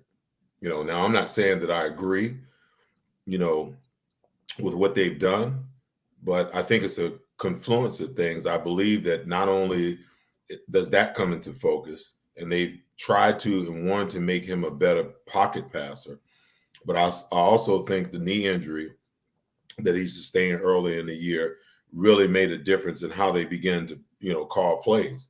Like, you don't see any RPO anymore in this offense. You don't see Jalen faking to DeAndre, pulling, reading the middle linebacker, pulling it out, or reading the end guy on the line of scrimmage, and pulling it and taking off running. You don't see him, especially in the last 3 or 4 weeks, you don't see him riding DeAndre, reading the middle backer and pulling it out and hitting A.J. Brown on a slant route. That part of the offense is now gone from this offense. And I think it has a lot to do with the adjustments that they've had to make. It's taken away a critical part of what they do that defenses and defensive coordinators now, no longer have to prepare for. I had a conversation yesterday, and a conversation with Frank Reich, and I gotta tell you this, Seth. I asked him about how they do business in the front office, and you tell me, I don't know if it's the coordinators. And follow me here when I say this to you, so that all of these coaches get, like from Alec Hallaby, they get all the information, all the evaluation on 3rd and 7, plus 40, minus 30. What do you do in the red zone here? You get all this intel. And I was told that they're to build the game plan around the information that they get from Howie. And when you're doing that, and I'm like, that's how you guys, he goes, that's how I've got it on text. I'm going to send it. I sent it to you, didn't I? And I'm just asking you, how are you a coordinator or a coach when you have to take other people's intel and put a game plan together? Doesn't it seem it makes sense now, Seth, that why it's so inconsistent at times, and you're not seeing the balance and the RPOs? You're protecting a $50 million investment. It's now. Yeah, I think I'm kind of blown away that that's where the game has evolved to. Seth, I don't think this is an Eagle thing. I think this is a league thing that you see across the table. Yeah, I feel like, as I've thought about it, I feel like this is Moneyball's infringement and the analytics infringing upon the game of football the way that it did with baseball. Theo Epstein did a fantastic job of bringing a world championship to the Boston Red Sox, something that didn't happen for something like 104, 106 years. The reason why I know that is because, I'm a Yankees fan as well. Me too. But I get the sense that is where we're going. He did a fantastic job in Boston, but he goes to Chicago and it doesn't work out that way.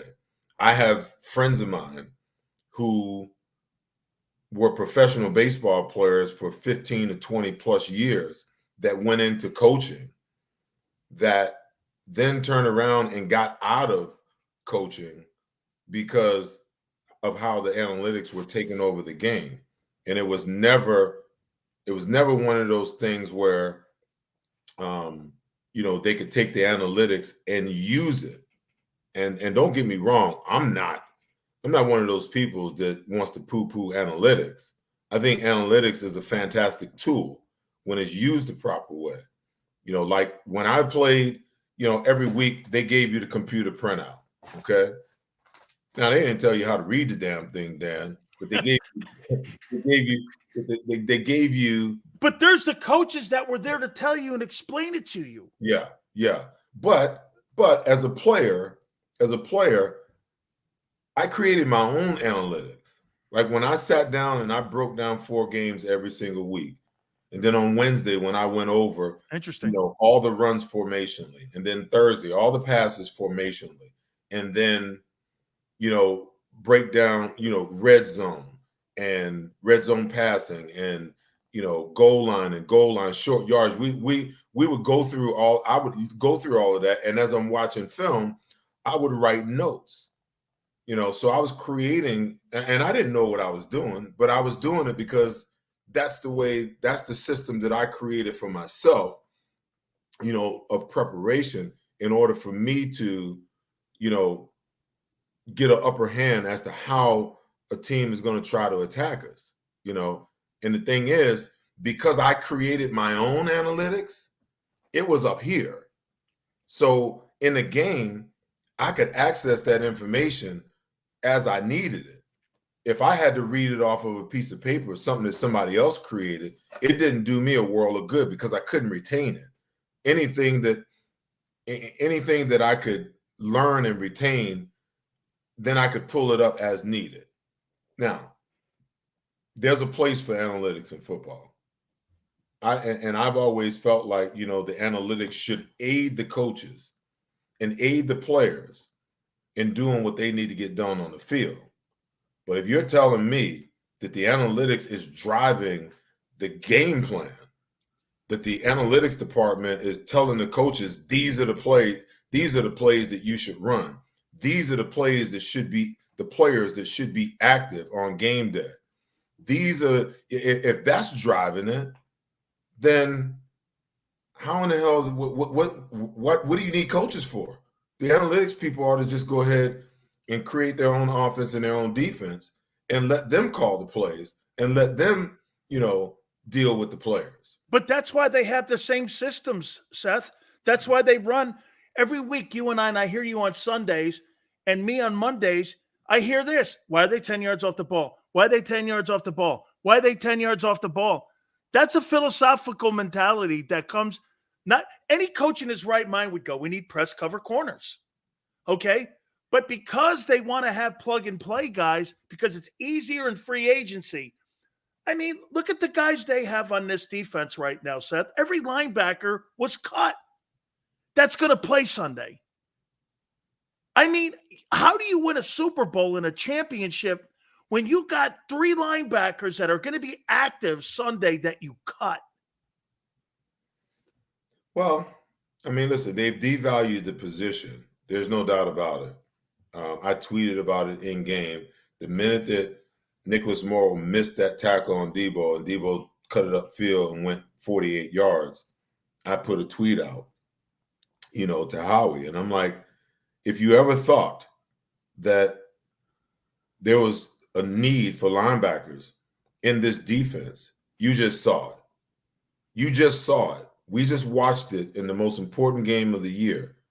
You watched the lack of it not have the ability to help you stop the run, stop the passing game, in the middle of the field, and the inability to tackle. The linebackers should be the best tacklers on the field. And our linebackers are some of the worst. Now, they went and they brought in Darius Leonard. Good move. Don't know what's there, how much is left in the tank. so on and so forth. We'll find out on Sunday. But just his football intellect and from an experiential standpoint, he's an upgrade no matter what it is that he gives or whatever it is that he brings. The linebackers that we have on this roster are, we got three special teams linebackers. They've only been special teams players their entire career. This is their first year being starters. And now you've got an all-pro major difference maker that we don't know because of injury whether he's got anything left. And we're wondering why, with $6 million in guaranteed money left, why the Indianapolis Colts let him go, and why Dallas, who's also at a need for a linebacker and have more cap space than the Philadelphia Eagles, let him leave without making him an offer that he could not refuse. They shouldn't have never allowed him to get on the plane and come to Philadelphia if they deemed that he could be a difference maker or a helper in that defense. So the fact that they let him get away and let the Eagles get him makes me kind of wonder what's really going on with Darius Leonard. How about this too, Seth? I was telling people, and they're like, will he start Sunday? And I said, well, when we get Seth on, he'll explain this probably 10 times better than I will. But to me, I tell people, when you go from, like, say, the Cowboys to the Eagles, this is like going from a place where you're speaking French to speaking Portuguese. It's terminology, it's technique, it's alignment. And what you have to do, if you're Leonard and you're Desai, you've got to have a language to allow him play more plays, because he's got to understand the playbook. Seth, right? Pretty much everybody runs the same shit. It's just called something different. Mm-hmm. And techniques could be a little on a shade. It could be over the guard. People play in the wide 9, the 7s, the 5, the 46, what have you. There's all kinds of different nuances when it comes to terminology. Do you think that they have to not dummy the playbook down, but create a language that they're all on the same page so he could play more plays on Sunday? Well, fronts and coverages are universal. To your point, there cover are two. There are little small nuances, but nobody's running something that everybody else doesn't run. The smarter coordinators have a better way to disguise it, and a better way to create multiplicity within their scheme. Like, no one would ever think that you can play man to man on one side of the field and zone on the other side of the field. But if you have the athletes to do it, it's a very ingenious way of confusing quarterbacks and taking guys away.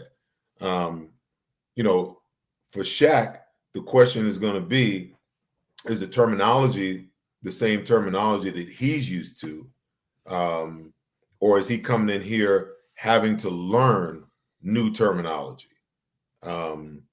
And as he's trying to learn that, now he's also got to get prepared for a game. So he's not only got to learn terminology, but now he's got to watch game film on the Dallas Cowboys since he's been here and try to decipher and take, the information and figure out how to marry not only new terminology, but new terminology with, how they're trying to, how they're going to be trying to attack the Cowboys. And then you got the communication barrier. It's just factual. He's playing with 10 new guys that he's never played with before. Who's going to be talking to him? Is he going to be talking to the defensive line and getting those guys lined up when they need to get lined up? Does he know where he's supposed to fit and where the safety is supposed to fit off of him? So you got all of these dynamics that are, coming into the fray here. Listen, he's experienced. He knows the game. It shouldn't be that much of a transition. But when you're playing in a game like this, and this is a must-win game, I don't care what anybody says. It's a must-win game because you lost to San Francisco last week. And I said coming into, this 2-game stretch that they need to win one of these 2 games. Because think about the ramifications. If they lose this game, now they're tied with Dallas, for the division lead. And then you got to go to the tiebreaker because they split head-to-head to find out common opponents, and that may go down to the last week of the season. Okay. San Francisco owns the tiebreaker for the conference. San Francisco moves into the number 1 spot. So the Eagles, by Sunday night, with a loss, can move from the number 1 seed to the number 5 seed potentially, like that. So this is a scenario where the Eagles, this is a must-win game for them from a playoff standpoint, not only to maintain a 1-game lead in the conference, but to also maintain a 1-game lead in the division as a division champ. So it's critical. Final question for you, Seth. When you look at the way the 2 tackles are playing now, what was it? Kansas City put up 168, then there was 175, then there was 148 on Sunday. Are we looking at a bunch of young kids here because Jordan Davis has not been put in that role as a starter? It's a higher volume of reps maybe than he's ever played, and even in college. And now you're looking, as you and I know, about the rookie wall, hits you around 12 or 13. You're starting to see, and get this, I saw that Reuben Frank article. Over the last 3 weeks, they're giving up 6.8 yards a carry. I mean, Seth, are we seeing a little bit of that being worn out and the lack of linebacker play behind them? It is a combination. I don't know because I'm not sure how they practice. I know that, playing 3 games in 13 days, I'm pretty sure what happened last week was Nick Sirianni probably gave them a pretty easy week. I know that the harder I practiced, the better I practiced, the easier the game was and the better I played in the game. If I had bad practices leading up to the game, I usually played like crap on Sunday. That's just me. That's how I was wired. I needed to have good practices throughout the week in order for me to feel confident, and just get out there and put it on natural and just do what I had conditioned and trained my body to do through practice leading up to the game. But it's a combination of things. It's a combination of, 2 young guys that's still learning how to be professionals in the National Football League that are over the limit of plays that they've both played over the last 3-4 years of their career. So it could be some fatigue that's setting in there.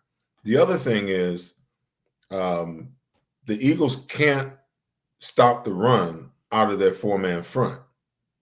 So you're going to see this back and forth, this chess match that goes on between Sean Desai and other and top-level offensive coordinators, because when they go a 4-man front and you've got, your base in there, you've got 2 linebackers and 4 downs.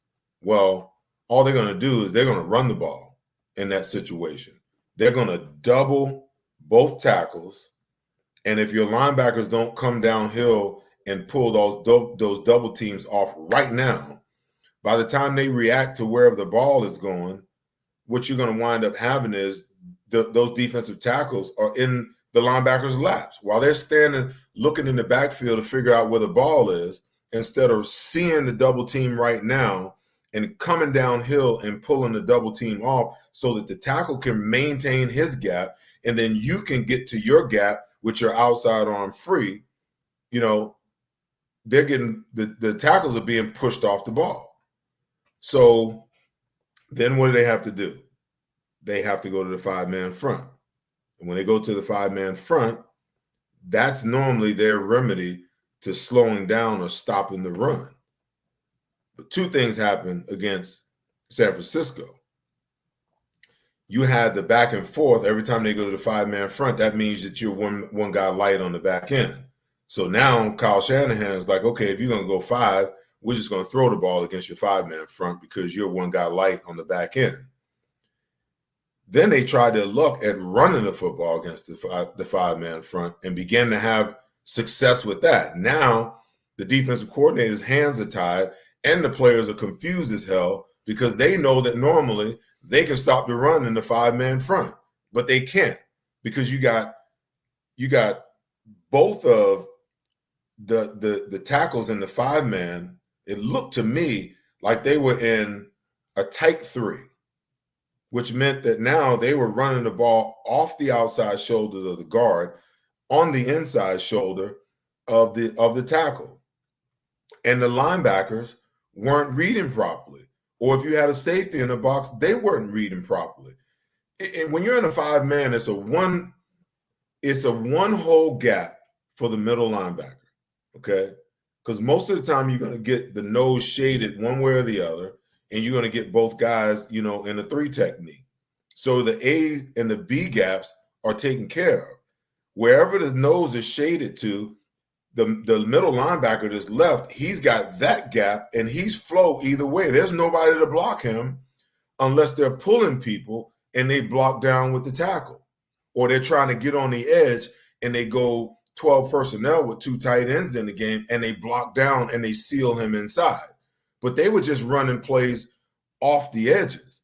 And I'm like, just put your tackles in a true 3 technique, both of them, and now you force them to run the ball back inside.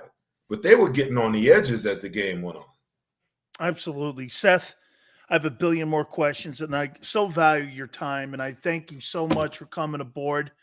We'll do it again, man. I'm so thankful you gave us that insight here, man. It's going to be interesting to see what happens in Dallas. Thank you so much, Seth. You got it, man. Listen, I'm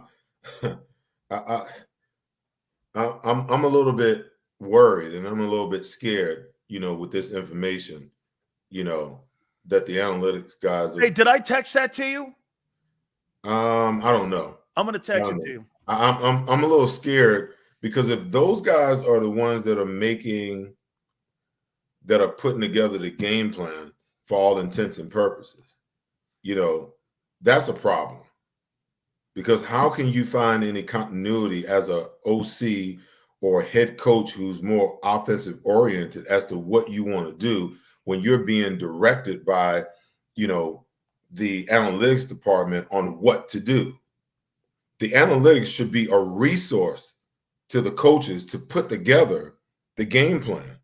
But if you're being told by the analytics people who never worn a jock before, never played a down of football before, that this is what the numbers are saying you should run, that's a problem, man. That's a problem. And if that's the case, I can understand why Doug Peterson said, peace, I'm out of here.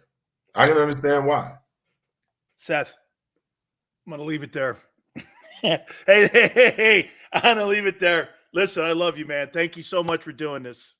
You got it, man. Anytime, All right, man. Seth Joiner. Don't forget to join him on Sundays for our post-game show, Philadelphia Eagles, each and every single Sunday following Eagle games. We so appreciate it. Xander, Big Joe, we thank you. All of you, 2 to 6 tomorrow, Eastern time, and we shall see you on the flip side.